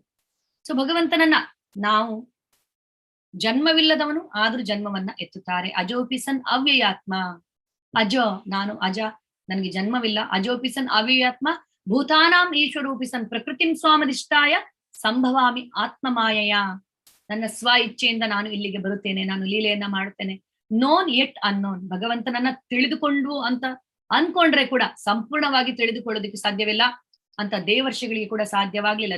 ದೇವತೆಗಳಿಗಾಗ್ಲಿ ಮಹರ್ಷಿಗಳಿಗಾಗ್ಲಿ ಸಾಧ್ಯವಾಗ್ಲಿಲ್ಲ ಭಗವಂತನನ್ನ ಸಂಪೂರ್ಣ ತಿಳಿದುಕೊಳ್ಳೋದಕ್ಕೆ. ಹೇಗೆ ಸಾಧ್ಯ ಭಗವಂತನನ್ನ ತಿಳಿದುಕೊಳ್ಳುವಂಥದ್ದು? ಸಾಮಾನ್ಯ ಬಾಲಕನಾಗಿ ವೃಂದಾವನದ ಗಲ್ಲಿಗಳಲ್ಲಿ ಭಗವಂತ ಅಂದ್ರೆ ಒಂದು ಬೆಣ್ಣೆಯನ್ನ ಕದ್ದುಕೊಂಡು ಯಾವ ತರ ಅವರು ಸಾಮಾನ್ಯ ಗೊಲ್ಲನಾಗಿ ಗೋಪ ಬಾಲಕನಾಗಿ ಅವರು ಓಡಾಡ್ತಾ ಇರುವಂತದ್ದನ್ನ ನೋಡಿದಾಗ ಎಂತವರಿಗೆ ಕೂಡ ದಿಗ್ಭ್ರಮೆ ಆಗೇ ಆಗುತ್ತೆ ಅಲ್ವಾ. ನಿನ್ನೆ ಅಧ್ಯಾಯದಲ್ಲಿ ನಾವು ಡಿಸ್ಕಸ್ ಮಾಡಿದ್ದು ಬ್ರಹ್ಮನಿಗೆ ಕೂಡ ಯಾವ ತರ ಒಂದು ಅಂದ್ರೆ ದಿಗ್ಭ್ರಮೆಗೊಳಗಾದ ಬ್ರಹ್ಮ, ವಿಮೋಹನೆಗೊಳಗಾದ ಭಗವಂತನ ಈ ಲೀಲೆಯನ್ನ ನೋಡಿ ಭಗವಂತ ಸಾಮಾನ್ಯ ಬಾಲಕನಾಗಿ ಇಷ್ಟೊಂದು ಹಂಬಲ್ ಆಗಿ, ಇಷ್ಟೊಂದು ಅಂದ್ರೆ ಅವ್ರು ಈ ತರ ಹೇಗೆ ನಟಿಸೋದಿಕ್ಕೆ ಸಾಧ್ಯ? ಗೋಪ ಬಾಲಕರೊಂದಿಗೆ ಗೋಪ ಬಾಲನಾಗಿ ಗೊಲ್ಲನಾಗಿ ಅವರ ಜೊತೆ ಹಂಚಿಕೊಂಡು ತಿನ್ನೋದು, ಕಿತ್ಕೊಂಡು ತಿನ್ನುವಂಥದ್ದು. ಅದಲ್ಲದೆ ಗೋಪಿಯರೊಂದಿಗೆ, ಗೋಪಿಯರು ಹೇಳಿದಾಗೆಲ್ಲ ಭಗವಂತ ಕೇಳುವಂಥದ್ದು. ಗೋಪಿಯರು ಯಾವ ತರ ಎಲ್ಲ ಆಟ ಆಡಿಸ್ತಾ ಇದ್ರು ಭಗವಂತನ. ಭಗವಂತ ಭಕ್ತಿ ಅಂದ್ರೆ ಅವರ ಭಕ್ತಿಗೆ, ಅವರ ಪ್ರೀತಿಗೆ ಸ್ಪಂದಿಸ್ತಾ ಇದ್ರು. ಮಾತೆ ಯಶೋದೆಯ ಕೈಯಲ್ಲಿನ ಕೋಲಿಗೆ ಭಗವಂತ ಹೆದರ್ತಾ ಇದ್ರು. ಈಗ ನೆಕ್ಸ್ಟ್ ಮಂತ್ ಇಂದ ದಾಮೋದರ ಮಾಸ ಅಂತ ಪ್ರಾರಂಭವಾಗುತ್ತೆ. ಅಕ್ಟೋಬರ್ 20ರಿಂದ ದಾಮೋದರ ಮಾಸದಲ್ಲಿ ಈ ಲೀಲೆ ನಡೆದಿರುವಂಥದ್ದು. ಎಷ್ಟು ಆಸ್ಪಿಷಿಯಸ್ ಈ ದಾಮೋದರ ಮಾಸ ಅಂದ್ರೆ, ನಾವು ಈ ಭಗವಂತನ ಈ ದಾಮೋದರ ರೂಪಕ್ಕೆ ನಾವು ಆರತಿಯನ್ನ ಎತ್ತುತ್ತೇವೆ. ಅದಕ್ಕೆ ಅದರದ್ದೇ ಆದ ಮಹತ್ವವಿದೆ ದಾಮೋದರ ಮಾಸದಲ್ಲಿ. ದಾಮೋದರ ಲೀಲೆ ಇದು ದೀಪಾವಳಿಯ ದಿವಸ ನಡೆದಿರುವಂಥದ್ದು. ಹೇಗೆ ಕೃಷ್ಣ ತನ್ನ ತಾಯಿಯ ಅಂದ್ರೆ ನಿದ್ದೆಯಿಂದ ಎದ್ದು ಕೃಷ್ಣ ಬರ್ತಾನೆ, ಮಾತೆ ಯಶೋದೆ ಬೆಣ್ಣೆ ಕಡಿತಾ ಇರ್ತಾಳೆ, ಮಜ್ಜಿಗೆಯನ್ನ ಕಡಿತಾ ಇರ್ತಾಳೆ. ಕೃಷ್ಣ ತಾಯಿಯ ತೊಡೆಯಲ್ಲಿ ಬಂದು ಕುಳಿತುಕೊಳ್ತಾನೆ. ಯಶೋದೆ, ಮಾತೆ ಯಶೋದೆ ಕೃಷ್ಣನ ಲೀಲೆಯನ್ನು ಹಾಡ್ತಾ ಅವಳು ಬೆಣ್ಣೆಯನ್ನ ಕಡಿತಾ ಇರ್ತಾಳೆ. ಕೃಷ್ಣನಿಗೆ ಹಸಿವಾಗಿದೆ ಅಂತೇಳಿ ಕೃಷ್ಣನಿಗೆ ಹಾಲನ್ನ ಕೊಡ್ತಾ ಇರ್ತಾಳೆ. ಆವಾಗ ನಾನು ಒಲೆಯ ಮೇಲೆ ಹಾಲಿಟ್ಟಿದ್ದೀನಿ ಅನ್ನೋದು ನೆನಪಾಗಿ ಮಗುವನ್ನ ಅಲ್ಲೇ ಕೆಳಗಡೆ ಇಳಿಸ್ಬಿಟ್ಟು ಅವಳು ಒಲೆಯ ಮೇಲಿನ ಹಾಲನ್ನ ಆಫ್ ಮಾಡಕ್ ಹೋಗ್ತಾಳೆ. ಅದು ಕೂಡ ಹಾಲು ಕೃಷ್ಣನಿಗೇನೆ. ಯಾಕಂದ್ರೆ ಕೃಷ್ಣ ಯಾಕೆ ಎಲ್ಲರ ಮನೆಯಲ್ಲಿ ಬೆಣ್ಣೆ ಕದಿಬೇಕು? ನಮ್ಮ ಮನೆಯಲ್ಲಿ ಅಂತ ಸುರಭಿ ಹಸುಗಳಿವೆ, ಎಂತೆಂತ ಹಸುಗಳಿವೆ, ಪದ್ಮಗಂಧ ಹಸುಗಳಿವೆ. ಸೊ ಅಂತ ಹಸುಗಳ ಅದು ತುಂಬಾ ತುಂಬಾ ಶ್ರೇಷ್ಠವಾದದ್ದು. ಆ ಹಾಲನ್ನ ನಾನು ಕಾಯಿಸಿ ನಾನೇ ಬೆಣ್ಣೆ ಕಡಿದು ಕೃಷ್ಣನಿಗೆ ಕೊಡ್ತೇನೆ ಅಂತ ಮಾತೆ ಯಶೋದೆ ಕೃಷ್ಣನ ಗುಣಗಾನವನ್ನ ಮಾಡ್ತಾ, ಕೃಷ್ಣ ಏನೇನು ಲೀಲೆಗಳನ್ನ ಮಾಡಿದ್ನೋ ಅದನ್ನೆಲ್ಲ ಹೇಳ್ತಾ ಹೇಳ್ತಾ ಅವಳು ಬೆಣ್ಣೆಯನ್ನ ಕಡಿತಾ ಇರ್ತಾಳೆ. ಸೊ ಹಾಗೆ ಒಲೆ ಮೇಲಿನ ಹಾಲನ್ನ ಇಳಿಸೋದಿಕ್ಕೆ ಅಂತ ಹೋದಾಗ ಕೃಷ್ಣನನ್ನ ಅಲ್ಲಿ ಕೆಳಗಡೆ ಇಟ್ಬಿಟ್ಟು ಹೋಗ್ತಾಳೆ. ಕೃಷ್ಣನಿಗೆ ಸಿಟ್ಟು ಬರುತ್ತೆ, ನನ್ನನ್ನ ಯಾಕೆ ಇಲ್ಲಿ ಕೆಳಗಡೆ ಇಳಿಸ್ಬಿಟ್ಟು ಹೋದಂತ. ಭಗವಂತನಿಗೆ ಸಿಟ್ಟು ಬರುವುದಿಲ್ಲ, ಇದೆಲ್ಲ ಲೀಲೆ. ಕೃಷ್ಣ ಏನ್ ಮಾಡ್ತಾರೆ, ಅಲ್ಲಿ ಅಲ್ಲೇ ಒಂದು ಕಲ್ಲಿರುತ್ತೆ, ಆ ಕಲ್ಲಿನಿಂದ ಎರಡು ಮಡಕೆಗಳಿರ್ತವೆ ಬೆಣ್ಣೆದ್ದು, ಆ ಮೊಸರಿದ್ದು, ಅದನ್ನ ಒಡೆದು ಬಿಟ್ಟು ಅದರಲ್ಲಿರೋ ಬೆಣ್ಣೆನೆಲ್ಲ ತಗೊಂಡು ಹೊರಗಡೆ ಓಡೋಗ್ತಾರೆ. ಅಲ್ಲಿ ಮಂಗಗಳಿಗೆ ಹಂಚ್ತಾ ಇರ್ತಾರೆ, ಮಂಕಿಗಳಿಗೆ ಮತ್ತೆ ಇನ್ಯಾರಿಗಲ್ಲಿ. ಮಾತೆ ಯಶೋದೆ ಬರ್ತಾಳೆ ಅಡುಗೆ ಮನೆಯಿಂದ, ಎಲ್ಲಾ ಕೆಳಗಡೆ ಚೆಲ್ಲಿದೆ ಮಜ್ಜಿಗೆ ಬೆಣ್ಣೆ ಎಲ್ಲ. ಇದು ಇವನ ಕೆಲಸ, ಇವನು ಎಷ್ಟು ಇದ್ ಮಾಡಿ ಈ ತರ ಒಂದು ಕೃತ್ಯವನ್ನ ಎಸಗಿದ್ದಾನೆ, ಇವನಿಗೆ ನಾನು ಬುದ್ಧಿ ಕಲಿಸ್ಬೇಕು, ಇವನಿಗೆ ಶಿಕ್ಷೆ ಕೊಡ್ಬೇಕು, ಇಲ್ಲದಿದ್ರೆ ಇವನು ಸರಿಯಾಗುದಿಲ್ಲ ಅಂತೇಳಿ ಮಾತೆ ಯಶೋದೆ ಹುಡುಕ್ತಾ ಹೋಗ್ತಾಳೆ. ಹುಡುಕುದೇನು ಕಷ್ಟವಾಗ್ಲಿಲ್ಲ. ಆ ಮಜ್ಜಿಗೆಯ ಮೇಲೆ ನಡೆದಿರುವ ಕೃಷ್ಣನ ಪುಟ್ಟ ಪಾದದ ಹೆಜ್ಜೆಗಳನ್ನ ಅನುಸರಿಸ್ತಾ ಹೋಗ್ತಾಳೆ. ನೋಡುವಾಗ ಅಲ್ಲಿ ಕೃಷ್ಣ ಮಂಗಗಳ ಜೊತೆ ಬೆಣ್ಣೆಯನ್ನ ಹಂಚ್ತಾ ಇರ್ತಾನೆ. ಅದನ್ನ ನೋಡಿರುವಂತ ಮಾತೆ ಯಶೋದೆ ಬರ್ತಾಳೆ ಕೈಯಲ್ಲಿ ಕೋಲ್ ಇಟ್ಕೊಂಡು. ಮಾತೆಯ ಕೈಯಲ್ಲಿನ ಕೋಲನ್ನ ನೋಡಿರುವಂತ ಕೃಷ್ಣ ಹೆದರ್ಕೊಂಡು ಓಡ್ತಾ ಇರ್ತಾನೆ. ಎಂತೆಂಥವ್ರನ್ನ ಅಂದ್ರೆ ಎಷ್ಟೆಷ್ಟೋ ಋಷಿಮುನಿಗಳು ಕೂಡ ಭಗವಂತನ ಈ ತರದ ಅಂದ್ರೆ ಭಗವಂತನ ದರ್ಶನಕ್ಕೆ ಹಾತೊರಿತಾ ಇರುವಂತ ಋಷಿಮುನಿಗಳಿಗೂ ಸಿಗದಿರುವಂತ ಒಂದು ಆ ಭಾಗ್ಯ ಯಶೋದೆಗೆ ಸಿಕ್ಕಿತು. ಸೊ ಭಗವಂತ ಅಂದ್ರೆ ಎಂತೆಂಥವ್ರು ಭಗವಂತನನ್ನು ನೋಡಿ ಹೆದರ್ಬೇಕು ಅಂತ ಭಗವಂತ ಸಾಮಾನ್ಯ ಸ್ತ್ರೀ ಆಗಿರುವಂತ ಯಶೋದೆಯ ಕೈಯಲ್ಲಿನ ಕೋಲಿಗೆ ಹೆದರ್ತಾನೆ, ಹೆದರದಂತೆ ನಟಿಸ್ತಾನೆ. ಸೊ ಓಡ್ತಾ ಇರ್ತಾನೆ. ಕೊನೆಗೆ ತಾಯಿ ಎದುರಿಸಿ ಬಿಟ್ಕೊಂಡು ಓಡ್ತಾ ಬರೋದನ್ನ ನೋಡಿದಾಗ ಈ ತಾಯಿ ಶ್ರಮವನ್ನ ನೋಡಲಾರದೆ, ಓಕೆ, ನಾನ್ ನನ್ನ ತಾಯಿಯ ಕೈಗೆ ಸಿಗ್ತೇನೆ ಅಂತ ಸಿಗ್ತಾನೆ. ಸೊ ಭಗವಂತ ನಮ್ಮ ಶ್ರಮವನ್ನ ನೋಡ್ತಾರೆ. ಇಲ್ಲಿ ಭಗವಂತನ ಇಚ್ಛೆಯಿಂದ ಮಾತ್ರ ಯಾರಾದ್ರೂ ಭಗವಂತನನ್ನ ಹಿಡಿಬಹುದಷ್ಟೇ. ಅದಾದ್ಮೇಲೆ ಭಗವಂತನನ್ನ ಕೃಷ್ಣನನ್ನ ಹಿಡ್ಕೊಂಡು ಬಂದು ಕಟ್ಟಿ ಹಾಕ್ಬೇಕು, ಕೃಷ್ಣನನ್ನ ಬುದ್ಧಿ ಕಲಿಸ್ಬೇಕಂತೇಳಿ ಒಂದು ಮರದ ಇದಕ್ಕೆ ಕಟ್ಟಿ ಹಾಕ್ಲಿಕ್ಕೆ ಅಂತ ಮಾತೆ ಯಶೋದೆ ಪ್ರಯತ್ನಿಸ್ತಾ ಇರ್ತಾಳೆ. ಇಷ್ಟು ಪುಟ್ಟ ಉದರ, ದಾಮ ಅಂದ್ರೆ ಹಗ್ಗ, ಉದರ ಅಂದ್ರೆ ಹೊಟ್ಟೆ, ದಾಮೋದರ ಅಂತ. ಸೊ ಆ ಅಷ್ಟು ಪುಟ್ಟ ಹೊಟ್ಟೆಯನ್ನ ಕಟ್ಲಿಕ್ಕೆ ಮಾತೆ ಯಶೋದಿಗೆ ಆಗಲ್ಲ. ಕೈಯಲ್ಲಿರುವಂತ ಅಂದ್ರೆ ಹಗ್ಗದಿಂದ ಟ್ರೈ ಮಾಡ್ತಾಳೆ, ಹಗ್ಗ ಶಾರ್ಟ್ ಆಗುತ್ತೆ, 2 ಅಂಗುಲ ಶಾರ್ಟ್ ಬೀಳುತ್ತೆ. ಮತ್ತೆ ಮನೇಲಿರುವ ಎಲ್ಲಾ ಹಗ್ಗಗಳನ್ನ ತಗೊಂಡ್ ಬರ್ತಾಳೆ, ಆದ್ರೂ ಶಾರ್ಟ್ ಆಗುತ್ತೆ. ಮತ್ತೆ ಹೊರಗಡೆ ಪಕ್ಕದ ಮನೆಯವ್ರ ಹತ್ರ ಕೇಳ್ತಾಳೆ, ಎಷ್ಟೆಲ್ಲಾ ಹಗ್ಗಗಳು ಬಂದು ಆದ್ರೂ ಕೃಷ್ಣನ ಹೊಟ್ಟೆಯನ್ನ ಕಟ್ಲಿಕ್ಕೆ ಆಗೋದಿಲ್ಲ. ಏನ್ ಆಗ್ತಾ ಇದೆ ಅಂತ ಗೊತ್ತಾಗ್ತಾ ಇಲ್ಲ. ಕೃಷ್ಣ ಇಲ್ಲಿ ಲೀಲೆಯನ್ನ ಮಾಡ್ತಾ ಇದ್ದಾನೆ ನಕ್ಕೊಂಡು. ಸೊ ಅದಾದ್ಮೇಲೆ ಪಾಪ ಮಾತೆಯ ಹಣೆಯಿಂದ ಬೆವರಿಳಿತಾ ಇದೆ, ಇಷ್ಟೊಂದು ಪರಿಶ್ರಮವನ್ನ ಪಡ್ತಾ ಇದ್ದಾಳೆ. ನಾನು ನನ್ನ ಮಾತೆಗೆ ಕಟ್ಲಿಕ್ಕೆ ನಾನು ಕಟ್ಟಿಸಿಕೊಳ್ತೇನೆ ಅಂತ ಕೃಷ್ಣನ ಕೃಪೆಯಿಂದ ಮಾತ್ರ ಕಟ್ಟಿಸಿಕೊಳ್ಳೋದಕ್ಕೆ ಸಾಧ್ಯವಾಗುತ್ತೆ. 2 ಅಂಗುಲ ಯಾವಾಗ್ಲೂ ಕಡಿಮೆ ಇರುತ್ತೆ. ಇದು ಏನನ್ನ ತೋರಿಸುತ್ತೆ? ಭಗವಂತನನ್ನ ನಾವು ಕ್ಯಾಚ್ ಮಾಡ್ಬೇಕಂತಿದ್ರೆ, ಭಗವಂತನನ್ನ ನಾವು ಬಂಧಿಸ್ಬೇಕಂತಿದ್ರೆ ನಮ್ಮ ಹೃದಯದಲ್ಲಿ ನಮ್ಮ ಪರಿಶ್ರಮ ಬೇಕು, ಭಗವಂತನ ಕೃಪೆ ಕೂಡ ಬೇಕು. ನಮ್ಮ ಪರಿಶ್ರಮವಿದ್ದಾಗ ಭಗವಂತನ ಕೃಪೆ ಆಗುತ್ತೆ. ಹಾಗೆ ಮಾತೆ ಯಶೋದೆ ಅವನನ್ನ ಕಟ್ಟಿ ಹಾಕ್ತಾಳೆ. ಈ ಸುಂದರವಾದ ಲೀಲೆಯನ್ನ ದಾಮೋದರ ಲೀಲೆ ಅಂತ. ಸೊ ಇದು ಕತೆ ಇನ್ನು ಮುಂದುವರಿತದೆ. ಆಮೇಲೆ ಏನ್ ಮಾಡಿದ್ರು ಕೃಷ್ಣ, ಹೇಗೆ ಯಮಲಾರ್ಜುನ ಮರಗಳನ್ನ ಉರುಳಿಸಿದ್ರು, ಅದೆಲ್ಲ ಮುಂದುವರಿತದೆ. ಸೊ ಹೀಗೆ ಈ ಭಗವಂತನ ಅಂದ್ರೆ ಇಲ್ಲಿ ಹೇಳ ಬಯಸುದೇನಂದ್ರೆ, ಎಂತೆಂತ ಋಷಿಮುನಿಗಳ ಕೈಗೆ ಸಿಗದಿರುವಂತ ಕೃಷ್ಣ, ಎಂತೆಂಥವರಿಗೂ ಅರ್ಥ ಮಾಡ್ಲಿಕ್ಕೆ ಆಗದಿರುವಂತಹ ಕೃಷ್ಣ ಮಾತೆ ಯಶೋದೆಯ ಕೈಯಲ್ಲಿನ ಹಗ್ಗಕ್ಕೆ, ಪ್ರೀತಿ ಎಂಬ ಹಗ್ಗದಿಂದ ಬಂಧಿತನಾಗುತ್ತಾನೆ. ಇದು ಏನನ್ನ ತೋರಿಸ್ತದೆ? ಭಕ್ತಿ ಮತ್ತು ಪ್ರೀತಿ ಮಾತ್ರ ಭಗವಂತನನ್ನ ಬಂಧಿಸಬಹುದು. ಭಗವಂತನನ್ನ ಅರ್ಥ ಮಾಡ್ಕೊಳ್ಬೇಕಾದ್ರೆ ಭಕ್ತಿ ಪ್ರೀತಿ ಮುಖ್ಯ ಹೊರತು ಜ್ಞಾನವಲ್ಲ.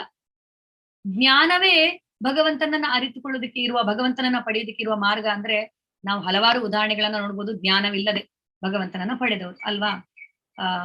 ಸೊ ಹೀಗೆ ಇದು ಸುಮಧುರವಾದಂತಹ ಲೀಲೆ. ಜಗದೋದ್ಧಾರಕನ ಆಡಿಸಿದಳು ಯಶೋದೆ ತನ್ನ ಮಗನೆಂದು ತಿಳಿಯುತ್ತಾ ಅಂತ ದಾಸರು ಹಾಡನ್ನ ಹಾಡ್ತಾರೆ. ಸೊ ಆ ಸಮಯದಲ್ಲಿ ಹೇಗೆ ಒಂದು ಮಾತೆಯ ಜ್ಞಾನವನ್ನ ಅವನು ಕವರ್ ಮಾಡ್ತಾನೆ, ತಾನು ದೇವೋತ್ತಮ ಪರಮಪುರುಷ ಅಂತ ಅವಳಿಗೆ ಗೊತ್ತಾಗದಿರ್ಲಿ ಅಂತೇಳಿ ತನ್ನನ್ನ ತಾನು ಕವರ್ ಮಾಡ್ಕೊಳ್ತಾನೆ, ಯಾಕಂದ್ರೆ ಲೀಲೆಯನ್ನ ಮಾಡ್ಲಿಕ್ಕೆ ಆಗುದಿಲ್ಲ ಅಂತೇಳಿ. ಸೊ ಹೀಗೆ ಭಗವಂತ ಅವರು ಅಷ್ಟು ಅಚಿಂತ್ಯ, ಅಂದ್ರೆ ಅವ್ರ ಕೈಗೆ ಎಟುಕುದಿಲ್ಲ. ಆದ್ರೆ ಕೂಡ ಅವರು ಪ್ರೀತಿ ಎಂಬ ಬಂಧನದಿಂದ ಯಾವಾಗ್ಲೂ ಅವರು ಬಂಧಿತರಾಗುತ್ತಾರೆ. ಇದು ಭಗವಂತನ ಮಹಿಮೆ ಅಂತೇಳಿ ನಾವು ನೋಡ್ಬೋದು. ಸೊ ಈಗ ಇಲ್ಲಿ ನಾವು ಈ ಅಧ್ಯಾಯವನ್ನ ಇಲ್ಲಿ ಭಗವಂತ ಏನ್ ಹೇಳ್ತಾರೆ, ಅಹಂ ಆದಿರ್ಹಿ ದೇವಾಣಂ, ನಾನು ಎಲ್ಲ ದೇವತೆಗಳಿಗೂ ಎಲ್ಲ ಮಹರ್ಷಿಗಳಿಗೂ ನಾನು ಮೂಲ ಅಂತ ಭಗವಂತ ಹೇಳ್ತಾರೆ. ಈ ಅಧ್ಯಾಯ ನಮ್ಗೆ ಭಗವಂತ ಎಷ್ಟು ಗ್ರೇಟ್, ಎಷ್ಟು ಮಹಾತ್ಮ ಅನ್ನೋದನ್ನ ತೋರಿಸ್ತದೆ. ಎಸ್, ಗಾಡ್ ಇಸ್ ಗ್ರೇಟ್ ಅಂತ ಹೇಳ್ತಾರೆ ಎಲ್ರು. How great is our God ಯಾರಿಗೂ ಗೊತ್ತಿಲ್ಲ. ಬೇರೆ ಯಾವ ಸ್ಕ್ರಿಪ್ಚರ್ಗಳು, ಬೇರೆ ಯಾವ ಸ್ಕ್ರಿಪ್ಚರ್ ಅಲ್ಲ, ಬೇರೆ ಯಾವ ಧರ್ಮ ಗ್ರಂಥಗಳು ನಿಮಗೆ ಇದನ್ನ ಹೇಳುವುದಿಲ್ಲ. ಹೇಗೆ ಭಗವಂತ ಎಷ್ಟು ಶ್ರೇಷ್ಠನು, ಭಗವಂತನ ಲೀಲೆ ಏನು, ಈ ಸೃಷ್ಟಿಯ ಬಗ್ಗೆ ಯಾವುದು ನಿಮ್ಗೆ ಹೇಳುವುದಿಲ್ಲ. ಉದಾಹರಣೆಗೆ ಒಂದು 2000 ವರ್ಷಗಳ ಹಿಂದೆ ಹುಟ್ಟಿಕೊಂಡಿರುವಂತಹ ಧರ್ಮ ಕ್ರಿಶ್ಚಿಯನ್ ಧರ್ಮ, ಅದರಲ್ಲಿ ಏನ್ ಹೇಳಲಾಗಿದೆ? Let there be a creation, there is a creation. ಸೃಷ್ಟಿ ಆಗಬೇಕಂತ, ಸೃಷ್ಟಿ ಮಾಡ್ಬೇಕಂತ ಭಗವಂತನಿಗೆ ಇಚ್ಛೆ ಆಯ್ತು, ಸೃಷ್ಟಿ ಆಯ್ತು. ಹೇಗೆ ಸೃಷ್ಟಿ ಆಯ್ತು? ಯಾರು ಸೃಷ್ಟಿ ಮಾಡಿದ್ರು? ಭಗವಂತನ ಶ್ರೇಷ್ಠತೆ ಏನು, ಭಗವಂತನ ಲೀಲೆಗಳೇನು, ಭಗವಂತ ಏನ್ ಮಾಡ್ತಾರೆ, ಇದರ ಬಗ್ಗೆ ಏನು ಜ್ಞಾನ ಇಲ್ಲ. ಅದಲ್ಲದೆ ಅದನ್ನ ಬೋಧಿಸಿರೋರು ಅವರು ತನ್ನನ್ನ ತಾನು ದೇವ್ರಂತ ಹೇಳ್ಕೊಳ್ಳಿಲ್ಲ. I am son of God, ನಾನು ದೇವ ಪುತ್ರ ಅಂತ ಅವ್ರು ಹೇಳ್ತಾರೆ. ಅದರ ಕೊನೆಗೆ, ಬೈಬಲ್ನ ಕೊನೆಗೆ ಅವ್ರು ಹೇಳ್ತಾರೆ, ನಾನು ನಿಮಗೆ ಹೇಳಬೇಕಾಗಿರೋದು ಬಹಳಷ್ಟು ಇದೆ, ಅರ್ಥ ಮಾಡಿಕೊಳ್ಳುವಂತ ಕೆಪಾಸಿಟಿ ನಿಮ್ಮಲ್ಲಿ ಇಲ್ಲ, ಆ ಸಾಮರ್ಥ್ಯ ನಿಮ್ಗೆ ಇಲ್ಲ.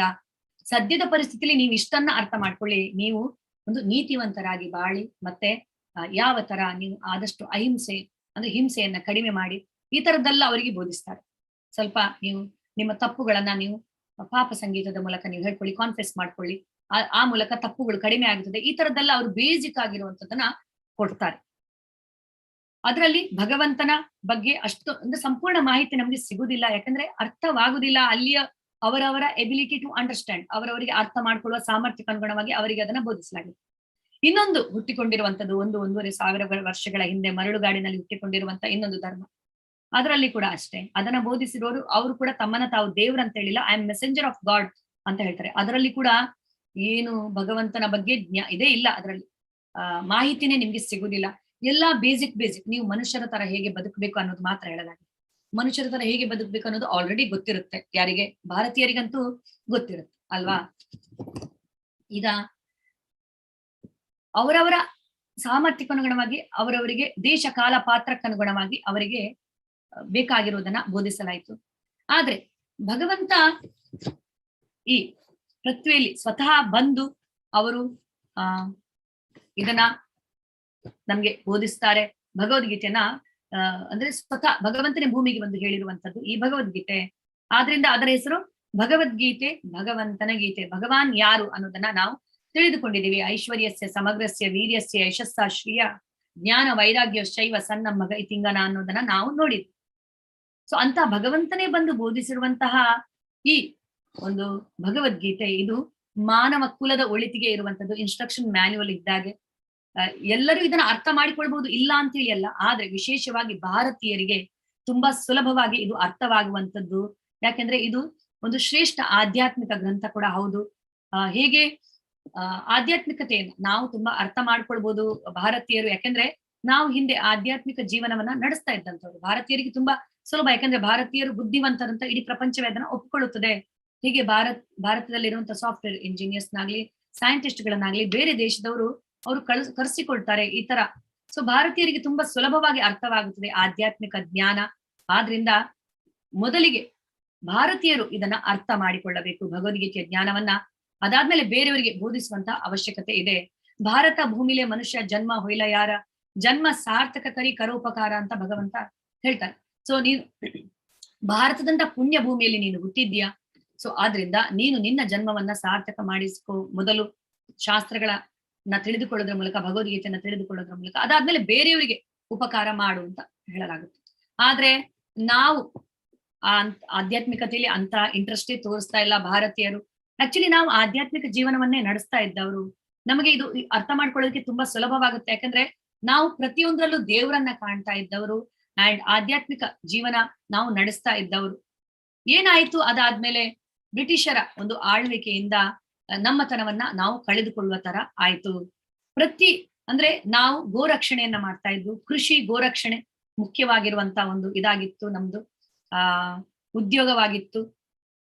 ಅಂದ್ರೆ ಉದ್ಯೋಗ ಅಂದ್ರೆ ಅದರ ಪ್ರಕಾರನೇ ಕೃಷಿ ಮತ್ತು ಗೋರಕ್ಷಣೆ ಮೂಲಕವೇ ಆರ್ಥಿಕ ಅಭಿವೃದ್ಧಿ ಇತ್ತು. ಭಾರತ ಇಡೀ ವಿಶ್ವದಲ್ಲಿ ಅತ್ಯಂತ ಶ್ರೀಮಂತ ರಾಷ್ಟ್ರವಾಗಿತ್ತು ಬ್ರಿಟಿಷರು ಬರೋದಕ್ಕಿಂತ ಮುಂಚೆ. ಯಾಕೆಂದ್ರೆ ಒಂದು ಆಧ್ಯಾತ್ಮಿಕವಾಗಿ ನಾವು ತುಂಬಾನೇ ರಿಚ್ ಆಗಿದ್ದು, ಮತ್ತೆ ನಾವು ಗೋ ಸಂರಕ್ಷಣೆಯನ್ನ ಮಾಡ್ತಾ ಇದ್ವು, ಕೃಷಿಯ ಮಹತ್ವವನ್ನ ನಾವು ತಿಳಿದಿದ್ವು. ಎಲ್ಲಾ ರೀತಿಯಲ್ಲಿ ಕೂಡ ಭಾರತ ತುಂಬಾ ಸಮೃದ್ಧವಾದ ದೇಶವಾಗಿತ್ತು. ಆಧ್ಯಾತ್ಮಿಕತೆಯನ್ನ ಅವರು ತಮ್ಮದಾಗಿಸಿಕೊಂಡಿದ್ರು. ಆದ್ಮೇಲೆ ಬ್ರಿಟಿಷರ ಆಳ್ವಿಕೆಯಿಂದ ಏನಾಗುತ್ತೆ, ಲಾರ್ಡ್ ಮೆಕಾಲೆ ಅನ್ನೋನು ಅವನು ಬ್ರಿಟಿಷ್ ಪಾರ್ಲಿಮೆಂಟ್ ಅಲ್ಲಿ ಅವನು ಈ ತರ ಒಂದು ಹೇಳ್ತಾನೆ, ನಾನು ಭಾರತದ ಗಲ್ಲಿ ಗಲ್ಲಿಯಲ್ಲಿ, ನಾನು ಭಾರತದ ಮೂಲೆ ಮೂಲೆಗೂ ನಾನು ಸಂಚರಿಸಿದ್ದೇನೆ, ಒಬ್ಬ ಕೂಡ ಭಿಕ್ಷುಕ ಅಲ್ಲಿ ಇಲ್ಲ, ಒಬ್ಬ ಕಳ್ಳ ಕೂಡ ಅಲ್ಲಿ ಇಲ್ಲ.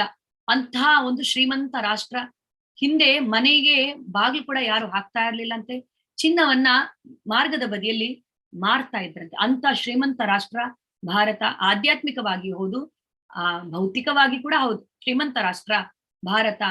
ಅವನು ಹೇಳ್ತಾನೆ, ಯಾವೊಬ್ಬ ಭಿಕ್ಷುಕನಿಲ್ಲ, ಯಾವ ಕಳ್ಳನೂ ಇಲ್ಲ ಅಲ್ಲಿ.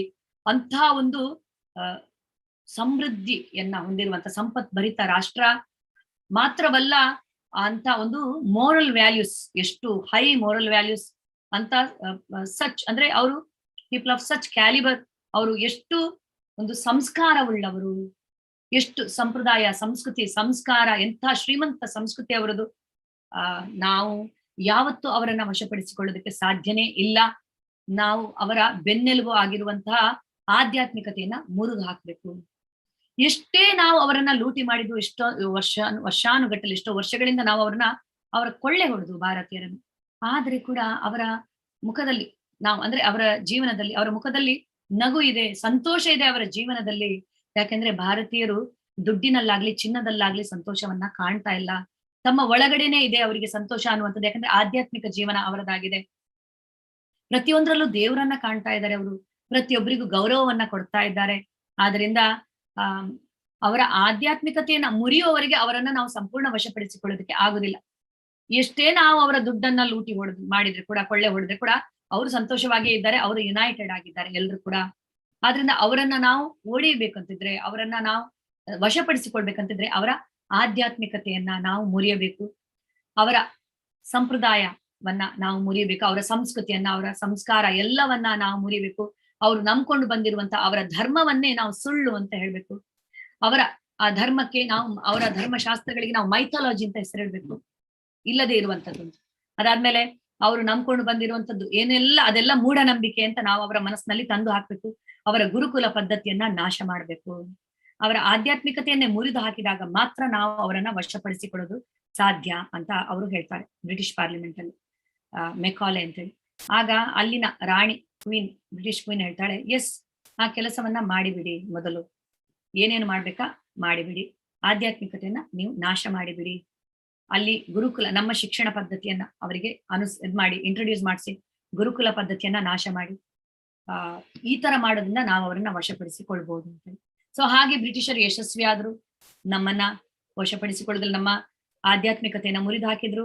ನಮ್ಮ ಶಾಸ್ತ್ರವನ್ನ, ನಮ್ಮ ಧರ್ಮ ಗ್ರಂಥಗಳನ್ನ ಮೈಥಾಲಜಿ ಅಂತ ನಾವೇ ಕರಿತಾ ಇದ್ದೀವಿ. ನಾವೇ ನಮ್ಮ ಇದಕ್ಕೆ ಧರ್ಮಕ್ಕೆ ನಾವು ಮಸಿ ಬೆಳಿತಾ ಇದ್ವಿ, ನಾವೇ ಅದಕ್ಕೆ ತಪ್ಪು ಇದನ್ನ, ಅಂದ್ರೆ ಸನಾತನ ಧರ್ಮವನ್ನೇ ನಾವು ಹಾಳು ಮಾಡ್ತಾ ಇದ್ದೀವಿ. ಅಂಡ್ ಸಂಸ್ಕಾರ, ಸಂಪ್ರದಾಯ ಯಾವುದು ಉಳಿದಿಲ್ಲ ಇಲ್ಲಿ. ಭಗವದ್ಗೀತೆಯ ಮಹತ್ವ ಕೂಡ ನಮ್ಗೆ ಗೊತ್ತಿಲ್ಲ, ಆಧ್ಯಾತ್ಮಿಕ ಜೀವನದ ಮಹತ್ವ ಕೂಡ ನಮ್ಗೆ ಗೊತ್ತಿಲ್ಲ.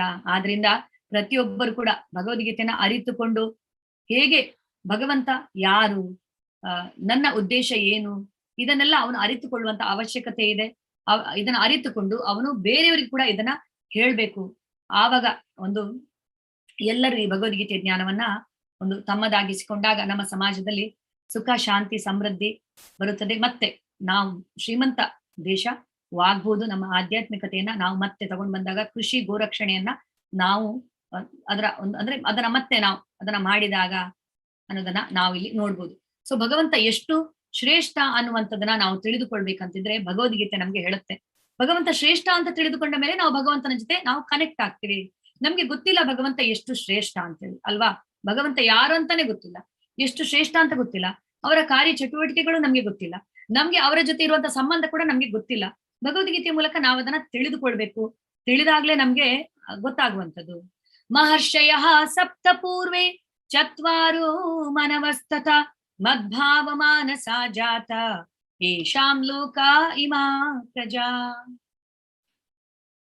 ಸಪ್ತರ್ಷಿಗಳು ಮತ್ತು ಅವರ ಪೂರ್ವದ 4 ಮಹರ್ಷಿಗಳು ಎಲ್ಲರೂ ನನ್ನಿಂದ ಬಂದರು, ನನ್ನ ಮನಸ್ಸಿನಿಂದ ಹುಟ್ಟಿದರು. ವಿವಿಧ ಲೋಕಗಳಲ್ಲಿರುವ ಜೀವಿಗಳೆಲ್ಲ ಅವರ ಸಂತಾನದವರೇ. ಸಪ್ತರ್ಷಿಗಳು 7 ಋಷಿಗಳು, ನಿಮ್ಗೆ ಗೊತ್ತಿರ್ಬೋದು 7 ಋಷಿಗಳು. ಅತ್ರಿ, ಆಂಗಿರಸ, ಭಾರದ್ವಾಜ, ವಿಶ್ವಾಮಿತ್ರ, ವಸಿಷ್ಠ, ಹೀಗೆ ಈ ಸಪ್ತರ್ಷಿಗಳು ಅಂತೇಳಿ. ಇನ್ನು ಅವರ ಪೂರ್ವದ 4 ಮಹರ್ಷಿಗಳು ಚತುರ್ಕುಮಾರರು, ಸನಕ, ಸನಾತನ, ಸನಂದನ, ಹೀಗೆ ಚತುರ್ಕುಮಾರರು. ಸೊ ಇವರೆಲ್ಲ ನನ್ನಿಂದನೇ ಬಂದವರು ಅಂತ ಭಗವಂತ ಹೇಳ್ತಾರೆ. ಅದಾದ್ಮೇಲೆ ಈ ಇಲ್ಲಿರುವಂತ ಈ ವಿವಿಧ ಲೋಕಗಳಲ್ಲಿರುವ ಜೀವಿಗಳೆಲ್ಲ ಅವರ ಸಂತಾನದವರೇ ಅಂತ ಭಗವಂತ ಹೇಳ್ತಾರೆ. ಎಲ್ಲರೂ ಭಗವಂತನ ಅಂದ್ರೆ ಆ ಋಷಿಗಳ ಸಂತಾನದವರು ಅನ್ನೋದನ್ನ ಇಲ್ಲಿ ಭಗವಂತ ಹೇಳ್ತಾರೆ. ಈಗ ನಾವು ನಮ್ಮ ಗೋತ್ರ ಯಾವುದು ಅಂತ ನಾವು ಹೇಳ್ತೀವಿ ಕೇಳಿದಾಗ ಅಲ್ವಾ. ಹಲವಾರು ಗೋತ್ರಗಳು ಇದೆ ಎಲ್ರಿಗೂ. ಏನು ಅವರವರ ಗೋತ್ರವನ್ನ ಹೇಳ್ತಾರೆ. ವಿಶ್ವಾಮಿತ್ರ, ವಸಿಷ್ಠ ಗೋತ್ರ, ಭಾರದ್ವಾಜ, ಅತ್ರಿ, ಆಂಗಿರಸ, ಹೀಗೆ ಅವರವರ ಗೋತ್ರಗಳನ್ನ ಅವರು ಹೇಳ್ತಾರೆ. ಶಿವಗೋತ್ರ ಗೋತ್ರ, ಹೀಗೆ ಸುಮಾರು ಗೋತ್ರಗಳಿವೆ. ಯಾರಾದ್ರೂ ವಾನರ ಗೋತ್ರ ಅಂತ ಹೇಳ್ತಾರ? ನಮ್ಮ ಗೋತ್ರವನ್ನ ವಾನರ ಗೋತ್ರ ಅಂತ, ವಾನರ ಗೋತ್ರ ಅಂತ ಹೇಳುದಿಲ್ಲ ಅಲ್ವಾ. ವಾನರ ಗೋತ್ರ ಅಂತೇಳಿ ನಾವು ಹೇಳುದಿಲ್ಲ ಅಂತ ಆದ್ಮೇಲೆ ಯಾಕೆ ನಾವು ಮಂಗನಿಂದ ಮಾನವ ಅನ್ನೋದನ್ನ ನಾವು ಹೇಗೆ ಒಪ್ಪಿಕೊಳ್ಳುತ್ತೇವೆ? ಮಂಗನಿಂದ ಮಾನವ ಅನ್ನೋದಕ್ಕೆ ಹುರುಳಿಲ್ಲ ಆ ಒಂದು ಮಾತಿಗೆ, ಆ ಒಂದು ಇದಕ್ಕೆ, ಆ ತತ್ವಕ್ಕೆ. ಆಕ್ಚುಲಿ ಅದು ತತ್ವನೇ ಅಲ್ಲ. ಅದು ಮಂಗನಿಂದ ಮಾನವ ಅನ್ನುವಂಥದ್ದು ಅದು ಶುದ್ಧ ಸುಳ್ಳು. ಅದನ್ನ ಕಂಡು ಹಿಡಿದಿರುವಂತ ಡಾರ್ವಿನ್ ಸಿದ್ಧಾಂತ ಇದು. ಡಾರ್ವಿನ್ಗೆ ಗೊತ್ತಿರುತ್ತೆ ಅದು ಸುಳ್ಳು ಅಂತೇಳಿ. ತನ್ನ ಜೀವನದ ಕೊನೆಗೆ ಅವನಿಗೆ ಸುಳ್ಳು ಅಂತ ಗೊತ್ತಾಗುತ್ತೆ. ಅವನು ಅದನ್ನ ಮತ್ತೆ ರೀಪ್ರೆಸೆಂಟ್ ಮಾಡೋದಕ್ಕಿಂತ ಮುಂಚೆನೆ ಅವನ ಸಾವಾಗುತ್ತೆ. ಏನ್ ಮಾಡೋದು? ಸೊ ಬಟ್ ಅವನ ಅದು ಸುಳ್ಳಾಗಿರುವುದನ್ನೇ ಅವನು ಎಲ್ಲರಿಗೂ ಆ ಸಿದ್ಧಾಂತವನ್ನ ಹೇಳಿ ಅವನು ಹೋಗ್ತಾನೆ ಮಂಗನಿಂದ ಮಾನವ ಅನ್ನುವಂಥದ್ದು. ಸೊ ಮಂಗನಿಂದ ಮಾನವ ಅಂತೇಳಿ ಅನ್ನೋದಾದ್ರೆ ಮಂಗಗಳು ಇನ್ನೂ ಯಾಕೆ ಇದ್ದಾವೆ ಪೃಥ್ವಿಯ ಮೇಲೆ ಅಲ್ವಾ? ಇರಬಾರ್ದಾಗಿತ್ತು. ಮಂಗಗಳೆಲ್ಲ ವಿಕಸನ ಹೊಂದಿ ಮಾನವರಾಗಿದ್ದಾರಲ್ಲ, ಮಂಗಗಳು ಇರಬಾರ್ದಾಗಿತ್ತು. ಡಾರ್ವಿನ್ ಮಂಗನಿಂದ ಮಾನವ ಅನ್ನುವಂಥ ಸಿದ್ಧಾಂತವನ್ನ ಅವನು ಅಲ್ಲಿ ಪ್ರಕಟಿಸಿದಾಗ, ಅದನ್ನ ಹೇಳಿದಾಗ ಪಾಶ್ಚಿಮಾತ್ಯ ದೇಶಗಳಲ್ಲೇ, ಯುರೋಪಿಯನ್ ಕಂಟ್ರೀಸ್ ಅಲ್ಲಿ ಆಗ್ಲಿ, ಅಮೆರಿಕದಲ್ಲಿ ಅಲ್ಲೆಲ್ಲ ತುಂಬಾನೇ ವಿರೋಧ ವ್ಯಕ್ತವಾಯಿತು ಅದಕ್ಕೆ. ಇದು ಸುಳ್ಳು, ಮಂಗನಿಂದ ಮಾನವ ಅಲ್ಲ, ನಾವೆಲ್ಲ ಭಗವಂತನ ಮಕ್ಕಳು ಅನ್ನೋದನ್ನ ಹೇಳುತ್ತೆ ಬೈಬಲ್ ಕೂಡ. ನಾವಿದನ್ನ ಒಪ್ಪುವುದಿಲ್ಲ ಅಂತ ಹೇಳಿ ಅಲ್ಲಿರುವಂತ ಹಲವಾರು ಕ್ರಿಶ್ಚಿಯನ್ ಮಿಷನರೀಸ್, ಕ್ರಿಶ್ಚಿಯನ್ ಇದು ಸಂಸ್ಥೆಗಳೆಲ್ಲ ಅವನ ವಿರುದ್ಧ ಕೇಸನ್ನ ಹಾಕಿದ್ವು, ಪ್ರತಿಭಟನೆಯನ್ನ ನಡೆಸಿದ್ವು. ಕೋರ್ಟ್ ಅಲ್ಲಿ ಕೇಸ್ನ ಬಗ್ಗೆ ಇದು ನಡೀತಾ ಇರುವಾಗ, ವಾದ ವಿವಾದಗಳು ನಡೀತಾ ಇರುವಾಗ, ಅಂದ್ರೆ ಕೇಸ್ ಅಂದ್ರೆ ಇವರು ವಿನ್ ಆಗ್ತಾರೆ. ಯಾರು? ಆ ಕ್ರಿಶ್ಚಿಯನ್ ಒಂದು ಮಿಷನರೀಸ್, ಕ್ರಿಶ್ಚಿಯನ್ ಕಮ್ಯುನಿಟಿ. ಯಾಕಂದ್ರೆ ಮಂಗನಿಂದ ಮಾನವ ಅಲ್ಲ, ಯಾಕಂದ್ರೆ ಬೈಬಲ್ ಅಲ್ಲಿ ಅದು ಯಾವತ್ತೂ ಹೇಳಲಿಲ್ಲ ಹಾಗೆ. ನಾವೆಲ್ಲ ದೇವರಿಂದ ಬಂದವರು, ದೇವರು ನಮ್ಮ ತಂದೆ ದೇವರು ಅಂತ ಹೇಳಿದ್ದಾರೆ ಅದರಲ್ಲಿ. ಆದ್ರಿಂದ ಇದು ಸುಳ್ಳು ಅಂತ ಅವ್ರು ಹೇಳ್ತಾರೆ. ವಿಕಸನ ನಮ್ದು ಮಂಗನಿಂದ ಆಗಿದ್ದಲ್ಲ ಅಂತ ಅವರು ಹೇಳ್ತಾರೆ. ಸೊ ಹೀಗೆ ಅಲ್ಲಿ ಜಡ್ಜ್, ಹೌದು ಅವರಿಗೆ ಇದು ಸತ್ಯ ಅಂತ ಅನ್ಸುತ್ತೆ, ಆದ್ರಿಂದ ಅವರು ಇದನ್ನ ಏನ್ ಹೇಳ್ತಾರೆ, ಆವಾಗ್ಲಿಂದ ಅವ್ರು ಹೇಳ್ತಾರೆ, ಓಕೆ ಇನ್ನು ಮುಂದೆ ಶಾಲಾ ಕಾಲೇಜುಗಳಲ್ಲೆಲ್ಲ ನೀವು ಬೈಬಲ್ ಅನ್ನ ಬೋಧಿಸಿ. ಯಾಕಂದ್ರೆ ಮುಖ್ಯವಾಗಿ ಭಗವಂತನಿಂದ ದೂರವಾಗುವುದೇ ಈ ತರದ್ದಕ್ಕೆಲ್ಲ ಕಾರಣವಾಗುತ್ತದೆ ಅಲ್ವಾ. ನಾವು ಭಗವಂತನ ಮಹತ್ವವನ್ನ ಅರಿತುಕೊಳ್ಳದಿರುವುದೇ ಈ ತರ ಸಿದ್ಧಾಂತಗಳನ್ನ ನಾವು ಒಪ್ಪಿಕೊಳ್ಳೋದಕ್ಕೆ ಕಾರಣವಾಗುತ್ತೆ. ಸೊ ನೀವು ಶಿಕ್ಷಣ ಸಂಸ್ಥೆಗಳಲ್ಲಿ, ನಿಮ್ಮ ಸ್ಕೂಲ್ಗಳಲ್ಲಿ, ಕಾಲೇಜ್ಗಳಲ್ಲಿ ಬೈಬಲ್ ಅನ್ನ ನೀವು ಓದಿಸೋದಕ್ಕೆ ಸ್ಟಾರ್ಟ್ ಮಾಡ್ಬೋದು ಅನ್ನುವಂತ ಒಂದು ಅನುಮತಿಯನ್ನ ಕೊಡುತ್ತೆ ಕೋರ್ಟ್ ಆವಾಗ. ಸೊ ಅಲ್ಲಿಯವರೇ ಒಪ್ಪಲಿಲ್ಲ ಇದನ್ನ, ಮಂಗನಿಂದ ಮಾನವ ಅನ್ನುವಂಥದ್ದನ್ನ. ಆದ್ರೆ ನಮ್ಮ ಭಾರತೀಯರು ಅವರ ಪುಸ್ತಕಗಳಲ್ಲಿ, ಪಠ್ಯ ಪುಸ್ತಕಗಳಲ್ಲಿ ಇವಾಗ್ಲೂ ಇದೆ. ನಮ್ಮ ಮಕ್ಕಳು ಇದನ್ನ ಓದ್ತಾರೆ, ಮಂಗನಿಂದ ಮಾನವ ಅನ್ನುವಂಥದ್ದನ್ನ. ಸೊ ಹೇಗೆ ನಮ್ಮ ಭಗವದ್ಗೀತೆ ಬಗ್ಗೆ ನಮ್ಗೆ ನಂಬಿಕೆ ಇಲ್ಲ.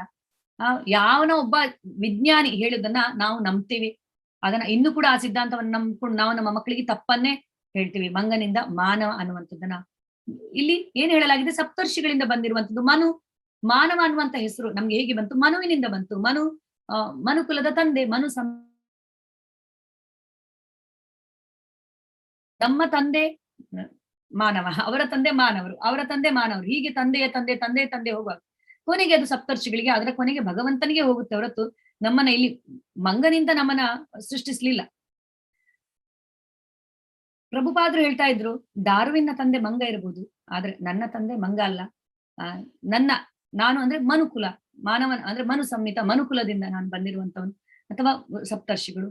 ಕೊನೆಗೆ ಭಗವಂತನೇ ಎಲ್ಲರ ತಂದೆ ಅನ್ನುವಂಥದ್ದು ಇದರಿಂದ ಇದಾಗುತ್ತೆ ಅಂತ ಹೇಳಿ ಅವರು ಹೇಳ್ತಾರೆ.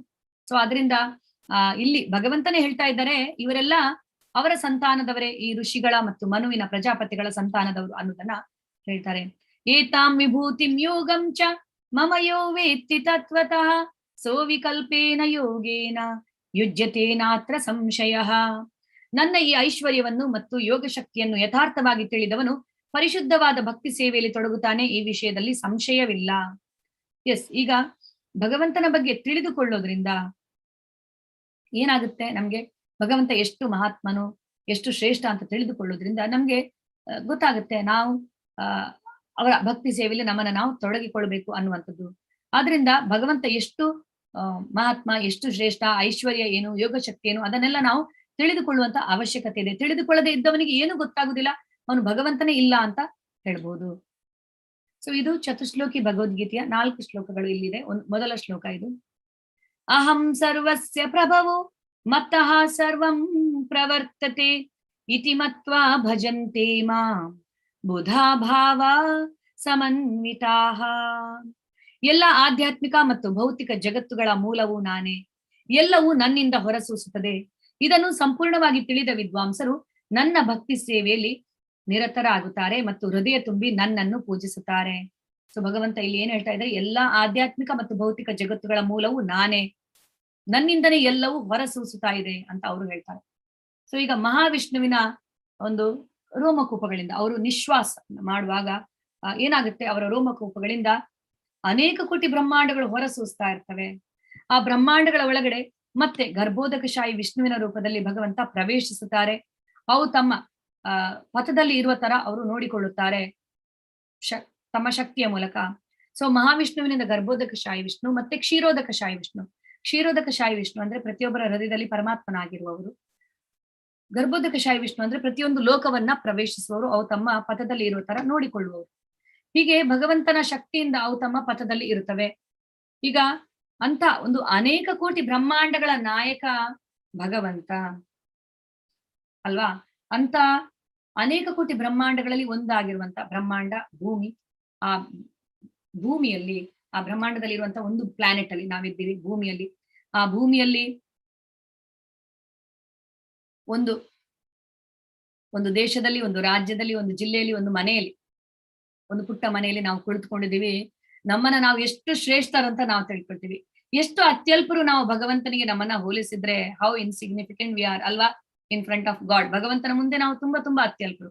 ಈ ತರ ಅನೇಕ ಕೋಟಿ ಬ್ರಹ್ಮಾಂಡಗಳ ನಾಯಕ ಭಗವಂತ, ನಾವು ಅಂತ ಒಂದು ಬ್ರಹ್ಮಾಂಡದಲ್ಲಿ ಎಲ್ಲೋ ಒಂದ್ ಕಡೆ ಕುಳಿತುಕೊಂಡು ನಮ್ಮನ್ನ ನಾವು ಭಗವಂತನಿಗಿಂತ ಶ್ರೇಷ್ಠರಂತ ಅಂದುಕೊಳ್ಳೋರು ಕೂಡ ಇದ್ದಾರೆ, ತಮ್ಮನ್ನ ತಾವು ಭಗವಂತ ಅಂತ ಹೇಳ್ಕೊಳ್ಳೋರು ಕೂಡ ಇದ್ದಾರೆ. ಸೊ ಭಗವಂತ ಎಷ್ಟು ಶ್ರೇಷ್ಠರಾದ್ರೂ ಕೂಡ ಅವರು ಈ ಪೃಥ್ವಿಯಲ್ಲಿ ಯಾಕೆ ಬರ್ತಾರೆ, ಅವರು ಅವತರಿಸುತ್ತಾರೆ ಅಲ್ವಾ. ಅವರಿಗೆ ಅವತರಿಸುವ ಅವಶ್ಯಕತೆ ಇಲ್ಲ, ಆದ್ರೆ ಕೂಡ ಅವರು ಇಲ್ಲಿಗೆ ಬರ್ತಾರೆ. ಭಕ್ತರ ಪ್ರೀತಿಗೆ ಸ್ಪಂದಿಸೋದಕ್ಕೋಸ್ಕರ ಬರ್ತಾರೆ. ಇಲ್ಲಿಗೆ ಬಂದು ಅವರು ಹೇಳ್ತಾರೆ, ನೀವೆಲ್ಲ ನನ್ನ ಅಂಶಗಳು, ನೀವು ಈ ದುಃಖಾಲಯದಿಂದ ಮುಕ್ತಿಗೊಂಡು ನನ್ನಲ್ಲಿಗೆ ನೀವು ಬರ್ಬೋದು. ನಿಮ್ಮ ತಂದೆ ತುಂಬಾ ತುಂಬಾ ಶ್ರೀಮಂತರಾಗಿದ್ದಾರೆ, ಯಾಕೆ ನೀವು ಇಲ್ಲಿ ಇಷ್ಟು ಕಷ್ಟಪಡ್ಬೇಕು. ಎಲ್ಲಾ ರೀತಿಯಲ್ಲಿ ಶ್ರೀಮಂತರು, ಎಲ್ಲಾ ರೀತಿಯಲ್ಲಿ ನಿಮ್ಗೆ ಎಲ್ಲವನ್ನ ಕೊಡುವವರು ನಿಮ್ಮ ತಂದೆ. ಆದ್ರೆ ನೀವಿಲ್ಲಿ ಈ ಐಹಿಕ ಪ್ರಪಂಚದಲ್ಲಿ ಭ್ರಮೆಯಲ್ಲಿದ್ದೀರಾ, ನಾವು ಸುಖವಾಗಿ ಇರ್ತೀವಿ ಅಂತೇಳಿ ಜನ್ಮ ಮೃತ್ಯು ಜರಾವ್ಯಾಧಿ ಚಕ್ರದಲ್ಲಿ ತಿರುಗ್ತಾ ಇರ್ತೀರಾ. ಯಾವಾಗ ಜೀವನ ಕೊನೆ ಆಗುತ್ತೆ ಅನ್ನೋದು ಕೂಡ ಗೊತ್ತಿರೋದಿಲ್ಲ. ಕ್ಷಣಂ ಅಂದ್ರೆ ಪದಂ ಪದಂ ಯತ್ ವಿಪದಂ, ಯಾವ ಕ್ಷಣದಲ್ಲಿ ಏನಾಗುತ್ತೋ ನಿಮ್ಗೆ ಗೊತ್ತಿಲ್ಲ. ಆದ್ರೂ ಕೂಡ ನೀವು ಏನ್ ತಿಳ್ಕೊಂಡಿದ್ದೀರಿ, ನಿಮ್ಮನ್ನ ನೀವು ಬಾಸ್ ಅಂತ ತಿಳ್ಕೊಂಡಿದ್ದೀರಿ. ಆದ್ರೆ ಆತರ ನಿಜವಾದ ನಿಮ್ಮ ಸ್ವರೂಪ ಏನು, ನನ್ನ ಜೊತೆ ಕನೆಕ್ಟ್ ಆಗುವಂಥದ್ದಂತ ಹೇಳೋದಕ್ಕೋಸ್ಕರ ಭಗವಂತ ಇಲ್ಲಿಗೆ ಬರ್ತಾರೆ, ಬಂದು ಭಗವದ್ಗೀತೆನ ಬೋಧಿಸ್ತಾರೆ ನಮ್ಗೆ.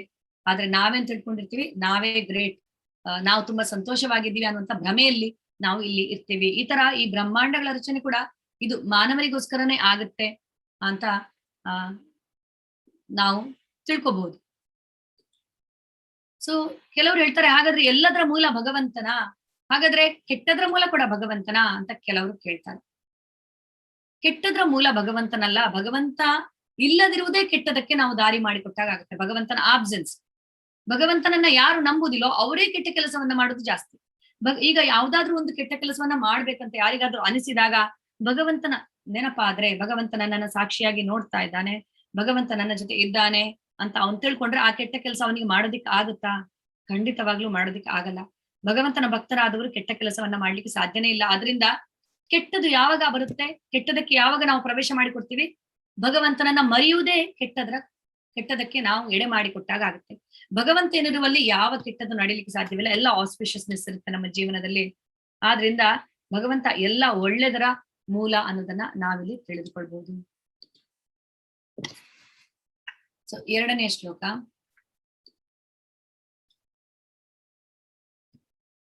ಮಚ್ಚಿತ್ತ ಮದ್ಗತ ಪ್ರಾಣ ಬೋಧಯಂತಹ ಪರಸ್ಪರಂ ಕಥಯಂತಶ್ಚ ಮಾಂ ನಿತ್ಯಂ ತುಷ್ಯಂತಿ ಚ ರಮಂತಿ ಚ.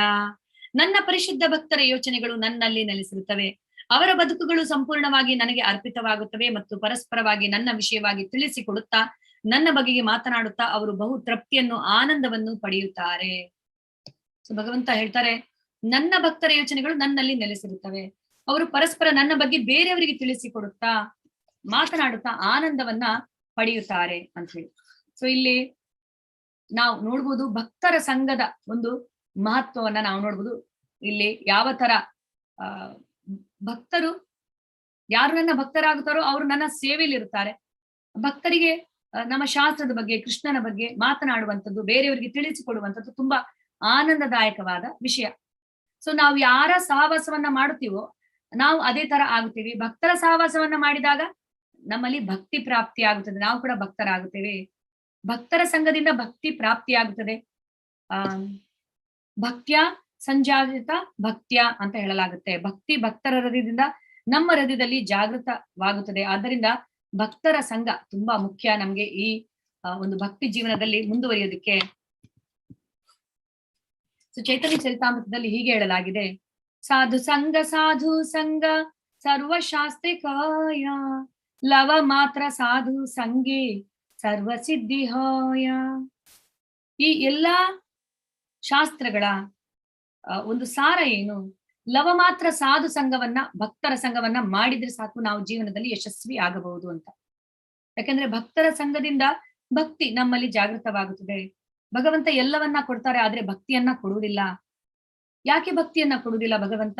ಯಾಕೆಂದ್ರೆ ಭಕ್ತಿ ಭಗವಂತನನ್ನ ವಶದಲ್ಲಿ ಇಟ್ಟುಕೊಳ್ಳುತ್ತದೆ. ಭಗವಂತನನ್ನ ಭಗವಂತ ಹೇಳ್ತಾರೆ, ಅಹಂ ಭಕ್ತ ಪರಾಧೀನ, ನಾನು ಭಕ್ತರ ಕೈವಶದಲ್ಲಿ ಇರುತ್ತೇನೆ. ಆದ್ರಿಂದ ಭಗವಂತನನ್ನ ನಾವು ಕೈವಶದಲ್ಲಿ ಇಟ್ಕೊಳ್ಬೇಕಂತಿದ್ರೆ ನಮ್ಗೆ ಸ್ವಲ್ಪ ಅರ್ಹತೆ ಬೇಕು, ಯೋಗ್ಯತೆ ಎಲ್ಲ ಬೇಕು. ಆ ಅರ್ಹತೆ ನಮ್ಗೆ ಹೇಗೆ ಬರುತ್ತೆ? ಭಕ್ತಿ ಮಾಡೋದ್ರಿಂದ ಬರುತ್ತೆ. ಭಕ್ತಿ ಹೇಗೆ ಬರುತ್ತೆ? ಭಕ್ತರ ಸಂಘದಿಂದ ಬರುತ್ತೆ. ಆದ್ರಿಂದ ಭಕ್ತರ ಸಂಘವಿಲ್ಲದೆ ಭಕ್ತಿಯಲ್ಲಿ ನಾನು ಮುಂದುವರಿತೇನೆ ಅಂತ ಹೇಳುವಂಥದ್ದು ಅದೊಂದು ಭ್ರಮೆ ಆಗಿರುತ್ತಷ್ಟೆ.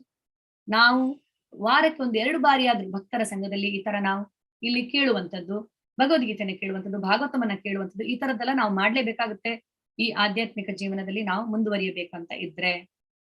ಸೊ ಭಕ್ತರ ಸಂಘ, ಅವ್ರ ಭಕ್ತರು ಯಾವ ತರ ಇರ್ತಾರೆ? ಸೂಪರ್ ಮ್ಯಾಗ್ನೆಟ್ ತರ ಇರ್ತಾರೆ. ಅವರು ಎಂತ ಒಂದು ಕಬ್ಬಿಣದ ತುಂಡನ್ನು ಕೂಡ ಮ್ಯಾಗ್ನೆಟ್ ಆಗಿ ಪರಿವರ್ತಿಸಬಲ್ಲಂತ ಪವರ್ ಅವರಲ್ಲಿ ಇರುತ್ತದೆ. ಹೀಗೆ ಪ್ರಭುಪಾದರು ಎಂತೆಂಥವರನ್ನೆಲ್ಲ ಭಕ್ತರನ್ನಾಗಿ ಪರಿವರ್ತಿಸಿದ್ರು. ಮ್ಲೇಚ್ಛರನ್ನ, ಯವನರನ್ನ, ಎಂತೆಂಥವರನ್ನೆಲ್ಲ ಭಕ್ತರನ್ನಾಗಿ ಪರಿವರ್ತಿಸಿದ್ರು ತಮ್ಮ ದಿವ್ಯ ಸಂಘದಿಂದ ಅಲ್ವಾ. ಸೊ ಹೀಗೆ ಇದರ 1-2 ಉದಾಹರಣೆಯನ್ನ ನಾನು ಕೊಡ್ತೀನಿ. ಪ್ರಭುಪಾದರ ಸಂಘದಿಂದ ಎಂತೆಂಥವರೆಲ್ಲ ಭಕ್ತರಾದ್ರು ಅನ್ನೋದಕ್ಕೆ. ಒಂದು ಬಾರಿ ಪ್ರಭುಪಾದರು ಪ್ರಯಾಣಿಸ್ತಾ ಇರ್ತಾರೆ ಅಮೆರಿಕಾಗ, ಲಂಡನ್ಗೂ ಎಲ್ಲ ಅಂದ್ರೆ ಫ್ಲೈಟ್ ಅಲ್ಲಿ ಅಮೆರಿಕಾಗ ಅನ್ಸುತ್ತೆ ಹೋಗ್ತಾ ಇರ್ತಾರೆ. ಆವಾಗ ಆ ಪ್ರಭುಪಾದ್ರ ತುಂಬಾ ದೀರ್ಘವಾದ ಪ್ರಯಾಣ ಅಮೆರಿಕಾಗೆ ಭಾರತದಿಂದ. ಅದು ಲಂಡನ್ ಅಲ್ಲಿ ಇದ್ ಮಾಡಿ ಮತ್ತೆ ಇನ್ನೊಂದು ಫ್ಲೈಟ್ ಅನ್ನ ಇದ್ ಮಾಡ್ಬೇಕು, ಕ್ಯಾಚ್ ಮಾಡ್ಬೇಕು, ಆ ತರ ಇರುತ್ತೆ. ಸೊ ಪ್ರಭುಪಾದ್ರು ಹೊರಗಡೆದ್ದು ಏನನ್ನು ತಿಂತಾ ಇರ್ಲಿಲ್ಲ. ಅವರು ಕೃಷ್ಣ ಪ್ರಸಾದವನ್ನ ಮಾತ್ರ ತಿಂತಾ ಇರೋದು. ಏನೇ ತಿನ್ನೋದಿದ್ರು ಕೃಷ್ಣನಿಗೆ ಅರ್ಪಿಸಿ ತಿಂತಾ ಇದ್ರು. ಸೊ ಅವರು ಏನ್ ಮಾಡ್ತಾ ಇದ್ರು ಅಂದ್ರೆ, ತಾವು ಮಂಡಕ್ಕಿ ಕಡಲೆಪುರಿ ಅಂತೀವಿ ನಾವು, ಅದನ್ನ ಅವರು ಒಂದು ಇದರಲ್ಲಿ ಕವರ್ ಅಲ್ಲಿ ಫುಲ್ ಹಾಕಿ ಇಟ್ಕೊಳ್ತಾ ಇದ್ರು, ಒಂದು ಬಾಕ್ಸ್ ಅಲ್ಲಿ ಹಾಕಿ ಇಟ್ಕೊಳ್ತಾ ಇದ್ರು. ಪ್ಲೇಟ್ ಎಲ್ಲ ಅವರು ತಗೊಂಡು ಹೋಗ್ತಾ ಇದ್ರು. ಅವ್ರಿಗೆ ಹಸಿವಾದಾಗ ಇದನ್ನೇ ತಿಂತಾ ಇದ್ರು ಅಷ್ಟೇ. ಅವರು ಹೊರಗಡೆದು ಏನು ತಿಂತಾ ಇರ್ಲಿಲ್ಲ. ಈಗ ಫ್ಲೈಟ್ ಅಲ್ಲಿ ಏನಾಗುತ್ತೆ, ಏರ್ ಹೋಸ್ಟೆಸ್ ಎಲ್ಲರಿಗೂ ಸ್ನಾಕ್ಸ್ ಸಮಯದಲ್ಲಿ, ಲಂಚ್ ಸಮಯದಲ್ಲೆಲ್ಲ ಫುಡ್ ಅನ್ನ ಅವ್ರು ಡಿಸ್ಟ್ರಿಬ್ಯೂಟ್ ಮಾಡಕ್ಕೆ ಅಂತೇಳಿ ಬರ್ತಾ ಇರ್ತಾರೆ.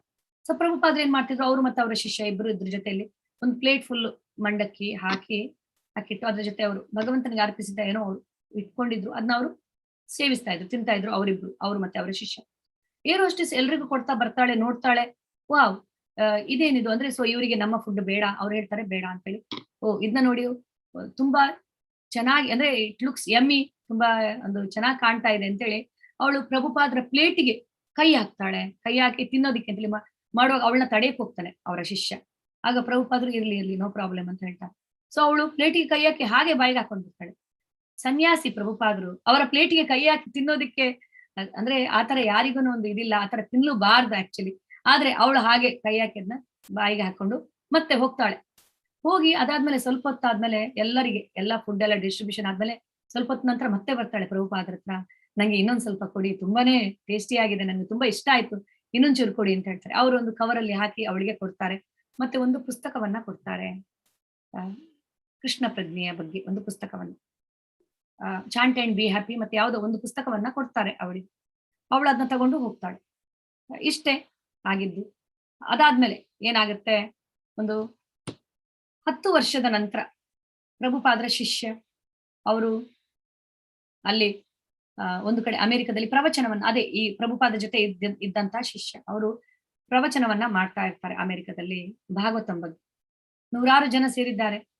ಪ್ರವಚನ ಎಲ್ಲ ಮುಗಿದ ಮೇಲೆ ಒಬ್ಬಳು ಮಹಿಳೆ ಸಾರಿ ಉಟ್ಕೊಂಡು ತುಂಬಾ ನಮ್ರಳಾಗಿ, ಅಂದ್ರೆ ಸಾರಿ ಉಟ್ಕೊಂಡಿದ್ಲು, ತನ್ನನ್ನ ತಾನು ತಲೆಯನ್ನ ಕೂಡ ಕವರ್ ಮಾಡ್ಕೊಂಡು ಬಂದು ಅವ್ರ ಹತ್ರ ಬಂದು ಹೇಳ್ತಾಳೆ, ಪ್ರಭುಜಿ ನಿಮ್ಗೆ ನನ್ನ ಪರಿಚಯ ಸಿಕ್ಕಿತಾ, ನಾನ್ ಯಾರಂತ ಗೊತ್ತಾಯ್ತಾ ಅಂತ ಕೇಳ್ತಾಳೆ. ಇಲ್ಲ ಮಾತೆ, ನನ್ಗೆ ನೀವ್ ಯಾರಂತ ಗೊತ್ತಾಗ್ಲಿಲ್ಲ ಅಂತ ಅವ್ರು ಹೇಳ್ತಾರೆ. ಆವತ್ತು ಫ್ಲೈಟ್ ಅಲ್ಲಿ 10 ವರ್ಷಗಳ ಹಿಂದೆ ಪ್ರಭುಪಾದರ ಪ್ಲೇಟಿಗೆ ನಾನು ಕೈ ಹಾಕಿ ತಿಂದೆ. ನಿಮ್ಗೆ ನಿಂತಿರುವುದು, ನೀವು ಸಿಟ್ಟಿನಿಂದ ನನ್ನನ್ನ ದುರ್ಗುಟ್ಕೊಂಡು ನೋಡ್ತಾ ಇದ್ರಿ, ಪ್ರಭುಪಾದರು ನಿಮ್ಮನ್ನ ತಡೆದ್ರು ಅಲ್ವಾ. ಅವರ ಪ್ಲೇಟಿಂದ ಕೈ ಹಾಕಿ ತಿಂದ್ಮೇಲೆ ಏನಾಯ್ತು ಅಂತಲೇ ಗೊತ್ತಿಲ್ಲ ನನ್ಗೆ, ನನ್ನ ಜೀವನದಲ್ಲಿ ಪರಿವರ್ತನೆ ಆಯ್ತು. ಇದು ಭಕ್ತರ ರೆಮಿನೆಂಟ್ಸ್ ಅನ್ನ ನಾವು ತಿಂದಾಗ ಅದು ನಮ್ಗೆ ತುಂಬಾ ಒಳ್ಳೇದು, ಭಕ್ತಿಯನ್ನ ಮೂಡಿಸುತ್ತೆ ನಮ್ಮಲ್ಲಿ.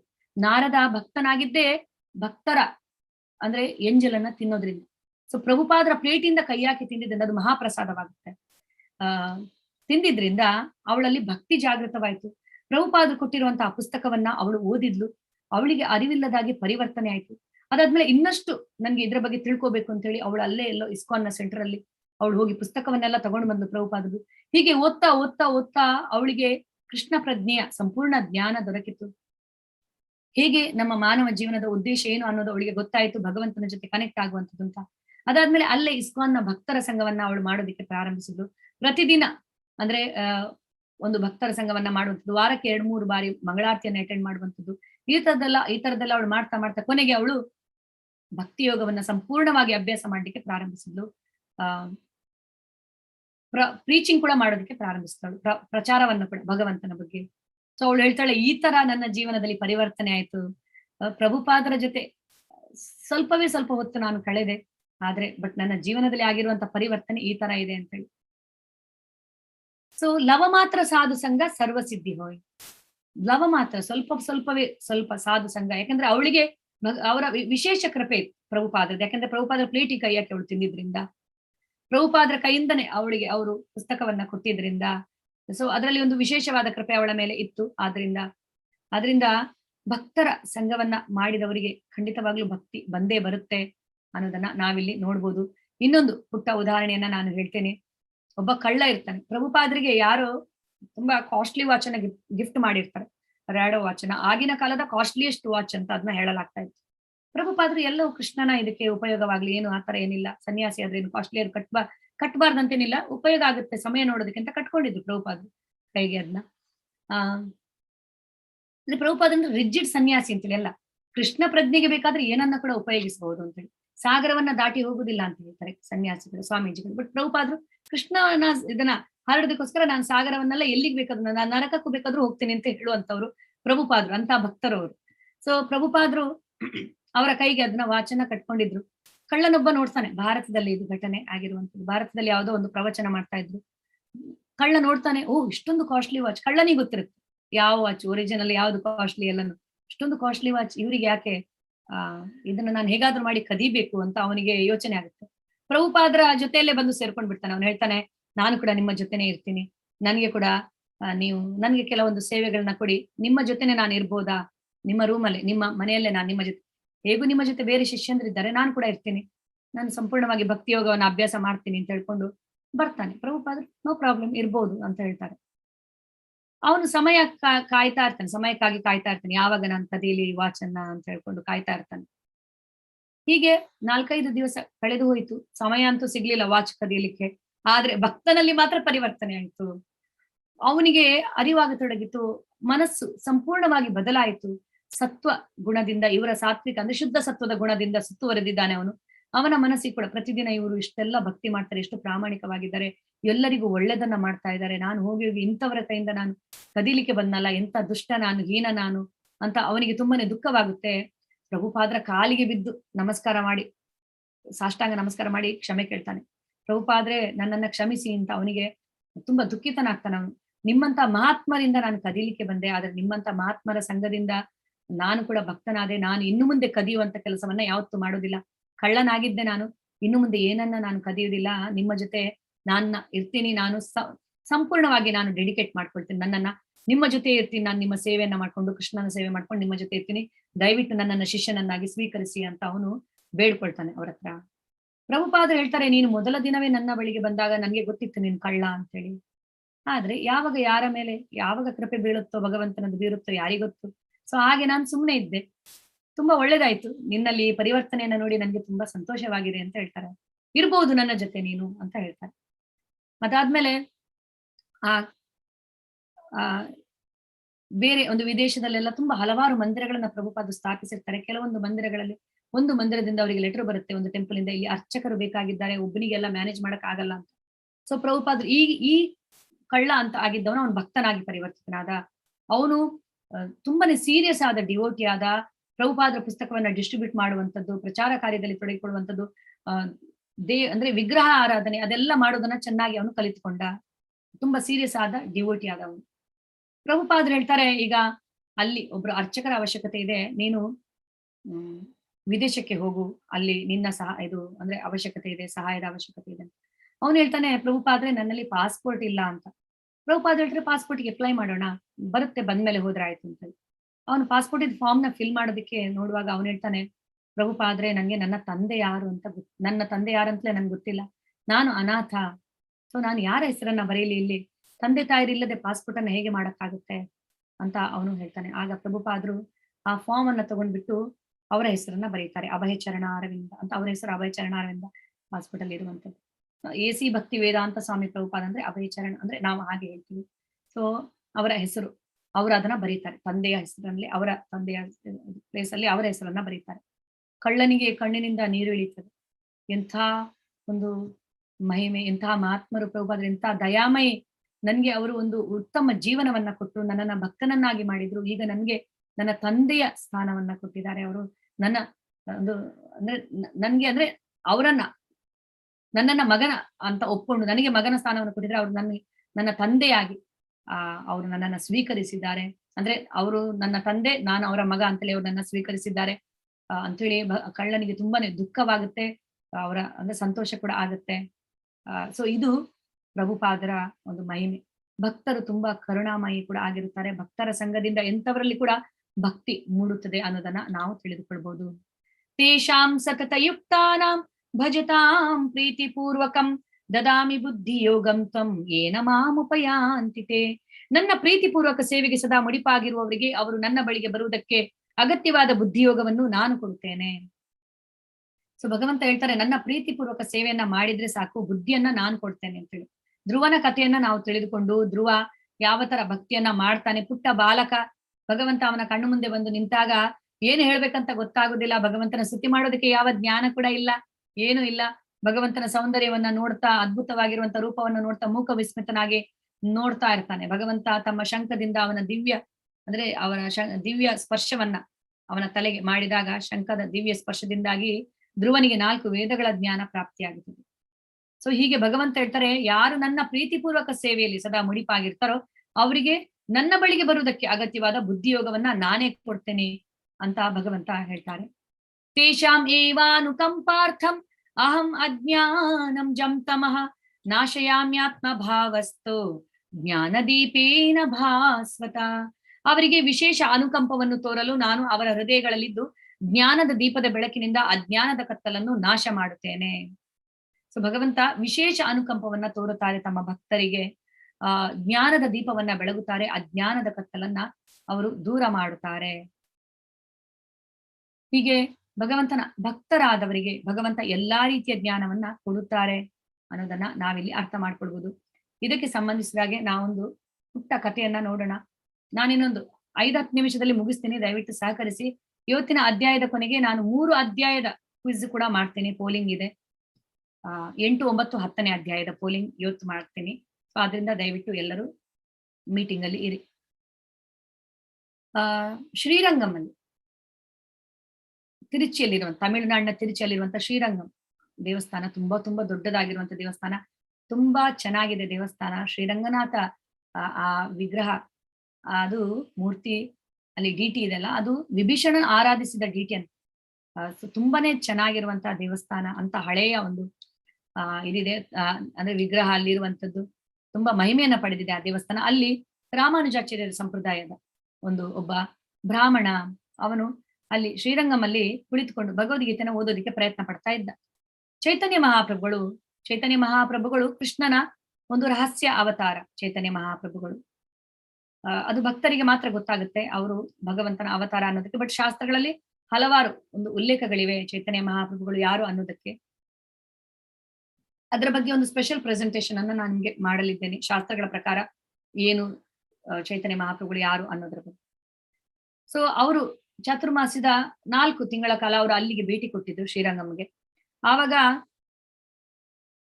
ಅಲ್ಲಿ ಅವರು ನೋಡ್ತಾರೆ, ಈ ಬ್ರಾಹ್ಮಣ ಭಗವದ್ಗೀತೆ ಪುಸ್ತಕವನ್ನ ಕೈಯಲ್ಲಿ ಹಿಡ್ಕೊಂಡು ಅವನು ನೋಡ್ತಾ ಇರ್ತಾನೆ, ಪುಟಗಳನ್ನ ತಿರುಗಿಸ್ತಾ ಇರ್ತಾನೆ. ಅವನ ಮುಂದುಗಡೆ ಕುಳಿತುಕೊಂಡು ಒಂದಷ್ಟು ಬ್ರಾಹ್ಮಣರು ಅವನನ್ನ ನೋಡಿ ಅಪಹಾಸ್ಯ ಮಾಡಿ ನಗ್ತಾ ಇರ್ತಾರೆ. ಚೈತನ್ಯ ಮಹಾಪ್ರಭುಗಳು ನೋಡ್ತಾರೆ. ಆಮೇಲೆ ಕೊನೆಗೆ ಕೇಳ್ತಾರೆ ಅವನಿಗೆ, ಏನ್ ಮಾಡ್ತಾ ಇದೀಯ ನೀನು? ನಾನ್ ನಿನ್ನನ್ನ ಅಂದ್ರೆ ಆವಾಗ್ಲಿಂದ ನಾನು ಗಮನಿಸ್ತಾ ಇದ್ದೀನಿ, ನೀನು ಸುಮ್ನೆ ಭಗವದ್ಗೀತೆ ಪುಸ್ತಕದ ಪುಟಗಳನ್ನ ತಿರುಗಿಸ್ತಾ ಇದೀಯಾ, ಸುಮ್ನೆ ಏನೇನೋ ಮಾಡ್ತಾ ಇದೀಯಾ, ಯಾಕೆ ಹೀಗೆ ಮಾಡ್ತಾ ಇದ್ದಿ? ಮತ್ತೆ ಇವರೆಲ್ಲ ಯಾಕೆ ನಿನ್ನನ್ನು ನೋಡಿ ನಗ್ತಾ ಇದ್ದಾರೆ ಅಂತೇಳಿ. ಆಗ ಅವನು ಹೇಳ್ತಾನೆ, ಸ್ವಾಮೀಜಿ, ನನ್ನ ಗುರು ನನ್ಗೆ ಭಗವದ್ಗೀತೆನ ಓದೋದಿಕ್ಕೆ ಹೇಳಿದ್ದಾರೆ, ಆದ್ರೆ ನಾನು ಅನಕ್ಷರಸ್ಥ, ನನ್ಗೆ ಓದೋದಿಕ್ಕೆ ಬರುವುದಿಲ್ಲ. ಗುರುವಿನ ಆಜ್ಞೆನ ಪಾಲಿಸ್ಬೇಕಲ್ಲ ಅಂತೇಳಿ ನಾನು ಭಗವದ್ಗೀತೆನ ಹಿಡ್ಕೊಂಡು ಕೂತಿದ್ದೀನಿ. ಬಟ್ ಓದೋದಿಕ್ಕೆ ಅಲ್ಲಲ್ಲಿ ಒಂದೊಂದು ಅಕ್ಷರ ಗೊತ್ತಾಗ್ತಾ ಇದೆ, ಓದೋದಿಕ್ಕೆ ನನ್ಗೆ ಗೊತ್ತಾಗ್ತಾ ಇಲ್ಲ. ಇವರಿಗೆಲ್ಲ ಗೊತ್ತಿದೆ ನಾನು ಅನಕ್ಷರಸ್ಥ ಅಂತ, ಅದಕ್ಕೆ ಅವ್ರು ನನ್ನನ್ನು ನೋಡಿ ನಗ್ತಾ ಇದ್ದಾರೆ. ಓದೋದಿಕ್ ಗೊತ್ತಿಲ್ಲ, ಸುಮ್ನೆ ಪುಸ್ತಕ ಹಿಡ್ಕೊಂಡು ಕೂತಿದ್ದಾನೆ ಅಂತೇಳಿ. ಆಗ ಚೈತನ್ಯ ಮಹಾಪ್ರಭು ಹೇಳ್ತಾರೆ, ಅದೆಲ್ಲ ಸರಿ, ಆದ್ರೆ ನೀನು ಆಗಾಗ ಅಳ್ತಾ ಇರ್ತಿ, ನಿನ್ನ ಕಣ್ಣಿನಲ್ಲಿ ಆನಂದ ಬಾಷ್ಪವನ್ನು ನಾನು ನೋಡ್ತಾ ಇರ್ತೇನೆ, ಯಾಕೆ ಹೀಗೆ? ಇದಕ್ಕೆ ಏನ್ ಕಾರಣ ಅಂತ ಅವರು ಕೇಳ್ತಾರೆ. ಆಗ ಆ ಬ್ರಾಹ್ಮಣ, ಆ ಭಕ್ತ ಅವನು ಹೇಳ್ತಾನೆ, ಸ್ವಾಮೀಜಿ, ಭಗವದ್ಗೀತೆಯಲ್ಲಿ ಏನು ಬರೆದಿದೆ ಅಂತ ಓದ್ಲಿಕ್ಕೆ ನನಗೆ ಆಗದೇ ಇರ್ಬೋದು, ಆದ್ರೆ ಭಗವಂತನ ಅಂದ್ರೆ ಭಗವದ್ಗೀತೆಯ ಮುಖಪುಟದಲ್ಲಿ ಇರುವಂತ ಕವರ್ ಪೇಜ್ ಇದ್ರಲ್ಲಿ ನೀವು ಕಾಣಿಸ್ಬೋದು. ಯಾವ ಚಿತ್ರ ಇದೆ ಇಲ್ಲಿ? ಪಾರ್ಥ ಸಾರಥಿ. ಸೊ ಭಗವದ್ಗೀತೆಯ ಮುಖಪುಟವನ್ನ ನಾನು ನೋಡಿದಾಗ, ಅದರಲ್ಲಿರುವಂತ ಚಿತ್ರವನ್ನ ನೋಡಿದಾಗ, ಭಗವಂತ ಎಷ್ಟು ಶ್ರೇಷ್ಠನು, ಎಷ್ಟು ಮಹಿಮನು, ಎಷ್ಟು ತುಂಬಾ ಎಷ್ಟು ವಿನಮ್ರನಾಗಿ ಇರುತ್ತಾರೆ, ತನ್ನ ಭಕ್ತರ ಜೊತೆ ಅವರು ಯಾವ ತರ ನಡ್ಕೊಳ್ತಾರೆ ಅನ್ನೋದನ್ನ ನನ್ಗೆ ಅರ್ಥವಾಗುತ್ತೆ. ಪಾರ್ಥ ಸಾರಥಿಯಾಗಿ ಅವರು ಪಾರ್ಥನ ಸಾರಥಿಯಾಗಿ ಬಂದ್ರು. ಭಗವಂತ ಅಖಿಲಾಂಡ ಕೋಟಿ ಬ್ರಹ್ಮಾಂಡ ನಾಯಕ ಜಗದೊಡೆಯ ಶ್ರೀ ಕೃಷ್ಣ ಸಾಮಾನ್ಯ ಒಂದು ಸಾರಥಿಯ ತರ ಅವರು ಅರ್ಜುನನ ಜೊತೆ ಅವರು ನಡ್ಕೊಳ್ತಾರೆ ಸಾರಥಿಯಾಗಿ. ಎಷ್ಟು ಮೀನಿಯಲ್ ಒಂದು ಸೇವೆ ಅದು, ಅಂದ್ರೆ ಒಂದು ಮೀನಿಯಲ್, ತುಂಬಾ ತುಂಬಾ ಏನೋ ಹೇಳುವಂಥದ್ದು ಅಂದ್ರೆ ತುಂಬಾ ಕನಿಷ್ಠ ಸೇವೆ ಅದು ಸಾರಥಿ ಆಗುವಂಥದ್ದು ಅಲ್ವಾ. ಭಗವಂತ ತನ್ನ ಭಕ್ತರ ಸೇವೆಯನ್ನ ಮಾಡ್ಲಿಕ್ಕೆ ಕೂಡ ಸಿದ್ಧ ಅನ್ನೋದನ್ನ ಇದನ್ನ ನೋಡಿದಾಗ ನನಗೆ ಗೊತ್ತಾಗುತ್ತದೆ. ಭಗವಂತನ ಭಕ್ತವತ್ಸಲ ಗುಣವನ್ನ ನೋಡಿದಾಗ ನನ್ಗೆ ಒಂದೆಡೆ ಸಂತೋಷವಾಗುತ್ತೆ, ಒಂದೆಡೆ ದುಃಖ ಕೂಡ ಆಗುತ್ತೆ. ಯಾಕೆ ಭಗವಂತ ಇಷ್ಟು ಸಾಮಾನ್ಯನಾಗಿ ನಡೆದುಕೊಳ್ತಾರೆ? ಯಾಕೆ ಅವರು ವೃಂದಾವನದಲ್ಲಿ ಇಷ್ಟು ಸಾಮಾನ್ಯ ಬಾಲಕನಾಗಿ ಅವರು ಇರ್ತಾರೆ? ಯುಧಿಷ್ಠಿರ ಮಹಾರಾಜ ರಾಜಸೂಯ ಯಾಗವನ್ನ ಮಾಡ್ತಾ ಇದ್ದಾಗ ಭಗವಂತ ಅತಿಥಿಗಳ ಪಾದ ತೊಳೆಯುವ ಕೆಲಸವನ್ನ ವಹಿಸ್ಕೊಂಡ್ರು. ಭಗವಂತನಿಗೆ ಹೇಗೆ ಸಾಧ್ಯ ಇಷ್ಟೊಂದು ತಮ್ಮನ್ನ ತಾವು ಕನಿಷ್ಠರಾಗಿ ನಡೆದುಕೊಳ್ಳೋದಕ್ಕೆ? ಸಾಮಾನ್ಯ ಮನುಷ್ಯನಾಗಿ ತಾನು ಏನೂ ಅಲ್ಲ ಅನ್ನೋ ತರ ಯಾಕೆ ನಡೆದುಕೊಳ್ತಾರೆ ಭಗವಂತ? ಕೆಲವರು ಅದನ್ನ ತಪ್ಪಾಗಿ ತಿಳ್ಕೊಳ್ತಾರೆ ಭಗವಂತನನ್ನ. ಸೊ ಇದನ್ನೆಲ್ಲ ನಾನು ಯೋಚಿಸಿದಾಗ ನನ್ಗೆ ಒಂದೆಡೆ ಆನಂದ ಬಾಷ್ಪ ಬರುತ್ತೆ ಭಗವಂತನ ಭಕ್ತವತ್ಸಲ ಗುಣವನ್ನ ನೋಡಿದಾಗ. ಇನ್ನೊಂದೆಡೆ ಭಗವಂತ ಇಷ್ಟು ಸಾಮಾನ್ಯನಾಗಿ ನಡೆದುಕೊಳ್ಳೋದ್ರಿಂದ ಜನರು ಅವರನ್ನ ತಪ್ಪಾಗಿ ಅರ್ಥ ಮಾಡ್ಕೊಳ್ತಾರಲ್ಲ ಅಂತ ಕೇಳುವಾಗ ನನ್ಗೆ ದುಃಖ ಕೂಡ ಬರುತ್ತೆ. ಸೊ ಹೀಗೆ ಆದ್ರಿಂದ ನನ್ಗೆ ಅರ್ಥ ಆಗುತ್ತೆ ಭಗವಂತ ಎಷ್ಟು ಪ್ರೀತಿಸ್ತಾರೆ ಅವರ ಭಕ್ತರನ್ನ ಅನ್ನುವಂಥದ್ದು. ಭಗವಂತ ಈ ಪೃಥ್ವಿಯಲ್ಲಿ ಬಂದು ಭಗವದ್ಗೀತೆಯನ್ನು ನಮ್ಗೆ ಬೋಧಿಸುವಂಥದ್ದು ನಮ್ಗೋಸ್ಕರ ಅನ್ನೋದು. ತುಂಬಾನೇ ಪ್ರೀತಿಸ್ತಾರೆ ಭಗವಂತ ಭಕ್ತರನ್ನ, ಭಕ್ತವತ್ಸಲ ಅವರು ಅಂತ ಅವನು ಹೇಳ್ತಾನೆ. ಆಗ ಚೈತನ್ಯ ಮಹಾಪ್ರಭು ಹೇಳ್ತಾರೆ, ಸಾಕು, ನೀನು ಭಗವದ್ಗೀತೆನ ಓದ್ಬೇಕಾಗಿಲ್ಲ. ಚೈತನ್ಯ ಮಹಾಪ್ರಭು ಕೃಷ್ಣನ ಒಂದು ರಹಸ್ಯ ಅವತಾರ. ನೀನು ಭಗವದ್ಗೀತೆನ ಓದ್ಬೇಕಾಗಿಲ್ಲ, ನೀನು ಭಗವದ್ಗೀತೆನ ಚೆನ್ನಾಗಿ ಅರ್ಥ ಮಾಡ್ಕೊಂಡಿದ್ಯಾ. ಭಗವಂತ ಭಗವಂತ ಎಲ್ಲರನ್ನ ಪ್ರೀತಿಸ್ತಾರೆ. ಇಲ್ಲಿರುವಂತವರಿಗೆ ಪ್ರೀತಿಯಿಂದ ಬರೆದಿರುವಂತ ಪ್ರೇಮ ಪತ್ರ ಇದು ಭಗವದ್ಗೀತೆ. ಅವರು ಎಷ್ಟು ಪ್ರೀತಿಸ್ತಾರೆ ತಮ್ಮ ಭಕ್ತರನ್ನ, ಅಂದ್ರೆ ಭಕ್ತರ ಕೈಯಿಂದ ಆದೇಶವನ್ನ ಪಡೆದುಕೊಳ್ಳೋದಕ್ಕೆ ಕೂಡ ಅವರು ತಯಾರಾಗಿದ್ದಾರೆ ಅಂತ ಹೇಳಿ. ಸೊ ಕೆಲವರು ಹೇಳ್ತಾರೆ, ಹೇ ಭಗವಂತ ನನ್ನ ಹತ್ರ ಮಾತನಾಡು ಅಂತ ಕೆಲವರು ಹೇಳ್ತಾರೆ ಅಲ್ವಾ. ಸೊ ಅಂತವರಿಗೋಸ್ಕರನೇ ಭಗವದ್ಗೀತೆಯನ್ನ ಕೊಟ್ಟಿರುವಂತದ್ದು. ಇಲ್ಲಿ ಭಗವಂತ ನಮ್ಮ ಜೊತೆ ಮಾತಾಡ್ತಾ ಇದ್ದಾರೆ ಭಗವದ್ಗೀತೆಯಲ್ಲಿ, ಎಲ್ಲವನ್ನ ಅವರು ಹೇಳ್ತಾ ಇದ್ದಾರೆ. ಅರ್ಜುನನಿಗೆ ಮಾತ್ರ ಅಲ್ಲ ಅವರ ಉದ್ದೇಶ, ಮಾನವ ಕುಲಕ್ಕೆ ಇದು ನಾನು ಬೋಧಿಸಿರುವಂತದ್ದು ಅಂತ. ಸೊ ಇಲ್ಲಿ ಭಗವಂತ ಮಾತಾಡ್ತಾರೆ, ಅದಾದ್ಮೇಲೆ ಭಗವಂತನ ಬಗ್ಗೆ ನಮ್ಗೆ ಸಂಪೂರ್ಣ ಜ್ಞಾನ ಸಿಗುತ್ತೆ ನಮ್ಗೆ. ಆದ್ರಿಂದ ಭಗವದ್ಗೀತೆಯನ್ನ ನಾವು ಓದಿ ಅರ್ಥ ಮಾಡ್ಕೊಂಡಾಗ ನಮ್ಗೆ ಭಗವಂತನ ಮಹಿಮೆ, ಭಗವಂತನ ಶ್ರೇಷ್ಠತೆ ಗೊತ್ತಾಗುತ್ತದೆ. ಭಗವಂತ ಹೇಳ್ತಾರೆ ಎಲ್ಲಾ ಜ್ಞಾನವನ್ನ ನಾನು ಕೊಡ್ತೇನೆ ಅವರಿಗೆ ಬೇಕಾಗಿರುವಂತದ್ದು ಅಂತ ಹೇಳಿ.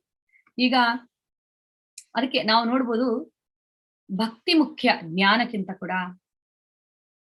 ಭಕ್ತಿ ಇದ್ದಲ್ಲಿ ಜ್ಞಾನ ತನ್ನಿಂತಾನೆ ಬರ್ತದೆ. ಜ್ಞಾನವೇ ಮುಖ್ಯ ಅಂತಿದ್ರೆ ಗಜೇಂದ್ರನಿಗೆ ಯಾವ ಜ್ಞಾನವಿತ್ತು? ಭಗವಂತನನ್ನ ಪಡೀಲಿಲ್ವೇ ಅವನು? ಮೀರಾಬಾಯಿ ಭಗವಂತನನ್ನ ಪಡೀಲಿಲ್ವಾ? ಹಾಗೆ ನಾವು ನೋಡಕ್ ಹೋದ್ರೆ ಶಬರಿ ಆಗ್ಲಿ ಅಥವಾ ಹಲವಾರು, ಈಗ ಇಲ್ಲಿ ಶ್ರೀರಂಗಂನ ಬ್ರಾಹ್ಮಣನಾಗಿರ್ಲಿ, ಹೀಗೆ ಇವರಲ್ಲೆಲ್ಲ ಏನು ಜ್ಞಾನ ಇತ್ತು? ಅವರು ಭಗವಂತನನ್ನ ಪಡೀಲಿಲ್ವಾ? ಕೇವಲ ಭಕ್ತಿಯಿಂದ. ಆದ್ರಿಂದ ಭಕ್ತಿ ಮುಖ್ಯ. ಭಕ್ತಿ ಇದ್ದಾಗ ಜ್ಞಾನ ತನ್ನಿಂತಾನೆ ಬರುತ್ತೆ. ಭಗವಂತ ಎಲ್ಲ ಜ್ಞಾನವನ್ನ ಕೊಡ್ತಾರೆ. ಸೊ ಈ ಶ್ಲೋಕದಲ್ಲಿ ನಾವು 3 ತತ್ವಗಳನ್ನ ನೋಡ್ಬೋದು. ಸಂಬಂಧ, ಅಭಿಧೇಯ, ಪ್ರಯೋಜನ. ಸಂಬಂಧ ಅಂದ್ರೆ ಏನು? ಭಗವಂತನ ಜೊತೆ ನಮಗಿರುವಂತ ಸಂಬಂಧವನ್ನ ನಾವು ಅರಿತುಕೊಳ್ಳುವಂಥದ್ದು. ನಾನು ಯಾರು, ಭಗವಂತ ಯಾರು, ನನ್ನ ಮತ್ತು ಭಗವಂತನ ಜೊತೆ ಇರುವಂತ ಸಂಬಂಧ ಏನು ಅಂತೇಳಿ ತಿಳಿದುಕೊಳ್ಳುವಂಥದ್ದು. ಇನ್ನೊಂದು ಅಂದ್ರೆ ಭಗವಂತ ಎಲ್ಲದರ ಮೂಲ, ನಮ್ಮ ಮೂಲ ಕೂಡ ಹೌದು, ಜ್ಞಾನದ ಮೂಲ ಕೂಡ ಹೌದು.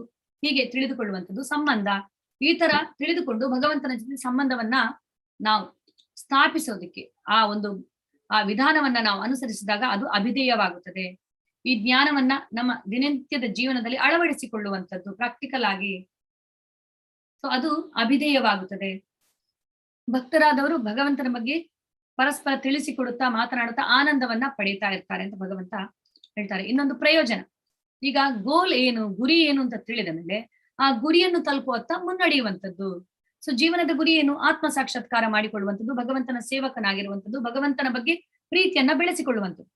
ಸೊ ಈ ಗುರಿಯನ್ನ ತಲುಪುವುದಕ್ಕೆ ಅವನು ಎಲ್ಲಾ ರೀತಿಯಲ್ಲಿ ತನ್ನನ್ನು ತಾನು ಅವನು ತಯಾರಿಯನ್ನ ಮಾಡ್ಕೊಳ್ತಾನೆ. ಇದು ಪ್ರಯೋಜನ. ಸೊ ಆಮೇಲೆ ಏನಾಗುತ್ತೆ? ಅವರಿಗೆ ಭಗವಂತನ ಬಗ್ಗೆ ಮಾತನಾಡುತ್ತಾ ಪರಸ್ಪರ ತಿಳಿಸಿಕೊಡುತ್ತಾ ಅವರು ಸಂತೋಷವನ್ನು, ಆನಂದವನ್ನು ಪಡೆಯುತ್ತಾರೆ. ಸೊ ಇಷ್ಟೆಲ್ಲ ಕೇಳಿದ್ಮೇಲೆ ಅರ್ಜುನ ಏನ್ ಹೇಳ್ತಾನೆ ಅಂತೇಳಿ ನೋಡೋಣ. ಅರ್ಜುನ ಉವಾಚ ಪರಂ ಬ್ರಹ್ಮ ಪರಂ ಧಾಮ ಪವಿತ್ರಂ ಪರಮಂ ಭವಾನ್ ಪುರುಷಂ ಶಾಶ್ವತಂ ದಿವ್ಯಂ ಆದಿದೇವಂ ಅಜಂ ವಿಭುಂ ಆಹುಸ್ತ್ವಾಂ ಋಷಯಃ ಸರ್ವೇ ದೇವರ್ಷಿರ್ನಾರದಸ್ತತಾ ಅಸಿತೋ ದೇವಲೋ ವ್ಯಾಸಃ ಸ್ವಯಂ ಚೈವ ಬ್ರವೀಷಿಣೆ.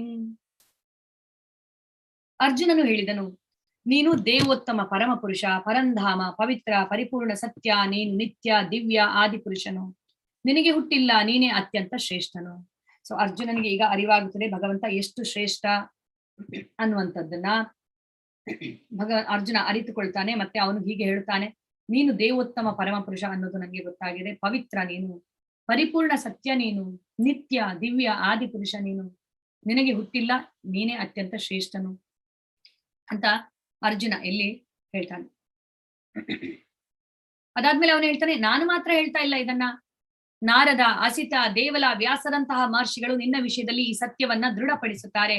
ಈಗ ನೀನೇ ಇದನ್ನು ನನಗೆ ಹೇಳ್ತಾ ಇದ್ದೀಯಾ ಅಂತ ಅರ್ಜುನ ಹೇಳ್ತಾನೆ. ಸೊ ಹಲವಾರು ಮಹರ್ಷಿಗಳು ಇದನ್ನ ಸ್ಪಷ್ಟಪಡಿಸಿದ್ದಾರೆ, ನೀನು ದೇವೋತ್ತಮ ಪರಮ ಪುರುಷ ಅನ್ನುವಂಥದ್ದನ್ನ ಅಂತ ಅರ್ಜುನ ಇಲ್ಲಿ ಭಗವಂತನನ್ನ ಅಂದ್ರೆ ಯಾವುದೇ ಸಂದೇಹವಿಲ್ಲದೆ ದೇವೋತ್ತಮ ಪರಮ ಪುರುಷ ಅಂತೇಳಿ ಅವನು ಒಪ್ಪಿಕೊಳ್ಳುತ್ತಾನೆ. ಸರ್ವಮೇತಧೃತಂ ಮನ್ಯೆ ಯನ್ಮಾಂ ವದಸಿ ಕೇಶವ ನಹೀತಿ ಭಗವನ್ ವ್ಯಕ್ತಿಂ ವಿದುರ್ದೇವಾನ ದಾನವಾಹ. ಕೃಷ್ಣ, ನೀನು ನನಗೆ ಹೇಳುವುದನ್ನೆಲ್ಲ ಸತ್ಯವೆಂದು ಸಂಪೂರ್ಣವಾಗಿ ಒಪ್ಪಿಕೊಳ್ಳುತ್ತೇನೆ. ಪ್ರಭುವೇ, ದೇವತೆಗಳಾಗಲಿ ದಾನವರಾಗಲಿ ನಿನ್ನ ವ್ಯಕ್ತಿತ್ವವನ್ನು ಅರ್ಥ ಮಾಡಿಕೊಳ್ಳಲಾರರು. ಸೊ ನನ್ಗೆ ಯಾವುದೇ ಸಂದೇಹ ಇಲ್ಲ ನಿನ್ನ ಬಗ್ಗೆ, ಸಂಪೂರ್ಣವಾಗಿ ನಾನು ಒಪ್ಪಿಕೊಳ್ಳುತ್ತೇನೆ ಸತ್ಯವೆಂದು ನೀನು ಹೇಳುವುದೆಲ್ಲ. ಸೊ ಇದು ಮುಖ್ಯ ಕಾರಣ. ಇದು ಕೂಡ ಒಂದು ಕಾರಣ ಭಗವಂತ ಯಾಕೆ ಅರ್ಜುನನಿಗೆ ಭಗವದ್ಗೀತೆಯನ್ನು ಬೋಧಿಸ್ತಾರೆ. ಒಂದು ಅರ್ಜುನ ಭಕ್ತ, ಇನ್ನೊಂದು ಸ್ನೇಹಿತ, ಮತ್ತೆ ಇನ್ನೊಂದೇನಂದ್ರೆ ಸಂಪೂರ್ಣವಾಗಿ ನಿಸ್ಸಂದೇಹವಾಗಿ ಭಗವಂತ ಹೇಳಿದ್ದನ್ನೆಲ್ಲ ಸಂಪೂರ್ಣ ಸತ್ಯವೆಂದು ಒಪ್ಪಿಕೊಳ್ಳುವಂತ ಆ ಮಹಾನ್ ಗುಣ ಅರ್ಜುನನಲ್ಲಿ ಇದೆ. ಸೊ ಆದ್ರಿಂದ ಅರ್ಜುನ ಹೇಳ್ತಾನೆ, ದೇವತೆಗಳಾಗ್ಲಿ ದಾನವರಾಗ್ಲಿ ಖಂಡಿತವಾಗ್ಲೂ ನಿನ್ನನ್ನ ಅರ್ಥ ಮಾಡಿಕೊಳ್ಳೋದಕ್ಕೆ ಸಾಧ್ಯ ಇಲ್ಲ. ಸ್ವಯಮೇವಾತ್ಮನಾತ್ಮಾನಂ ವೇತ್ಥತ್ವಂ ಪುರುಷೋತ್ತಮ ಭೂತ ಭಾವನ ಭೂತೇಶ ದೇವದೇವ ಜಗತ್ಪತೆ. ಓ ಪುರುಷೋತ್ತಮನೇ, ಎಲ್ಲದರ ಮೂಲನೇ, ಎಲ್ಲದರ ಪ್ರಭುವೇ, ದೇವದೇವನೇ, ಜಗತ್ಪತಿಯೇ, ವಾಸ್ತವವಾಗಿ ನಿನ್ನ ಅಂತರಂಗ ಶಕ್ತಿಯಿಂದ ನೀನೊಬ್ಬನೇ ನಿನ್ನನ್ನು ಅರ್ಥ ಮಾಡಿಕೊಳ್ಳಬಲ್ಲೆ. ಸೊ ನೀನು ಎಲ್ಲದರ ಮೂಲ, ಎಲ್ಲದರ ಪ್ರಭು, ದೇವದೇವ, ಜಗತ್ಪತಿ, ನೀನು ಪುರುಷೋತ್ತಮ, ನಿನ್ನನ್ನ ಸಂಪೂರ್ಣವಾಗಿ ಯಾರಿಗೂ ಅರ್ಥ ಮಾಡಿಕೊಳ್ಳೋದಕ್ಕೆ ಸಾಧ್ಯವಿಲ್ಲ, ನೀನೇ ಅರ್ಥ ಮಾಡ್ಕೊಳ್ಬಲ್ಲೆ ಅಷ್ಟೇ ನಿನ್ನನ್ನ ಅಂತ ಅರ್ಜುನ ಇಲ್ಲಿ ಹೇಳ್ತಾ ಇದ್ದಾನೆ. ಕಥಂ ವಿದ್ಯಾಮಹಂ ಯೋಗಿಂ ಸ್ವಾಂ ಸದಾ ಪರಿಚಿಂತಯನ್ ಕೇಶು ಕೇಶು ಚ ಭಾವೇಶು ಚಿಂತ್ಯೋಸಿ ಭಗವನ್ಮಯ. ಕೃಷ್ಣನೇ ಪರಮಯೋಗಿ, ನಾನು ಸದಾ ನಿನ್ನನ್ನು ಧ್ಯಾನ ಮಾಡುವುದು ಹೇಗೆ? ಓ ದೇವೋತ್ತಮ ಪರಮ ಪುರುಷನೇ, ಯಾವ ಯಾವ ರೂಪಗಳಲ್ಲಿ ನಿನ್ನನ್ನು ಸ್ಮರಿಸಬೇಕು? ಸೊ ಅರ್ಜುನ ಕೇಳ್ತಾನೆ, ಯಾವಾಗ್ಲೂ ನಿನ್ನ ಧ್ಯಾನ ಮಾಡ್ಬೇಕು, ಎಲ್ಲ ಕಡೆ ನಾನು ನಿನ್ನನ್ನ ನೋಡ್ಬೇಕು, ಹೇಗೆ ಸಾಧ್ಯ ಇದು? ನನ್ಗೆ ಒಂದು ಸುಲಭವಾದ ಒಂದು ಮಾರ್ಗವನ್ನ ಹೇಳು, ಮತ್ತೆ ಎಲ್ಲ ಕಡೆ ನಾನು ನಿನ್ನನ್ನ ಹೇಗೆ ಕಾಣಲಿ ಅಂತ ಅರ್ಜುನ ಕೇಳ್ತಾನೆ.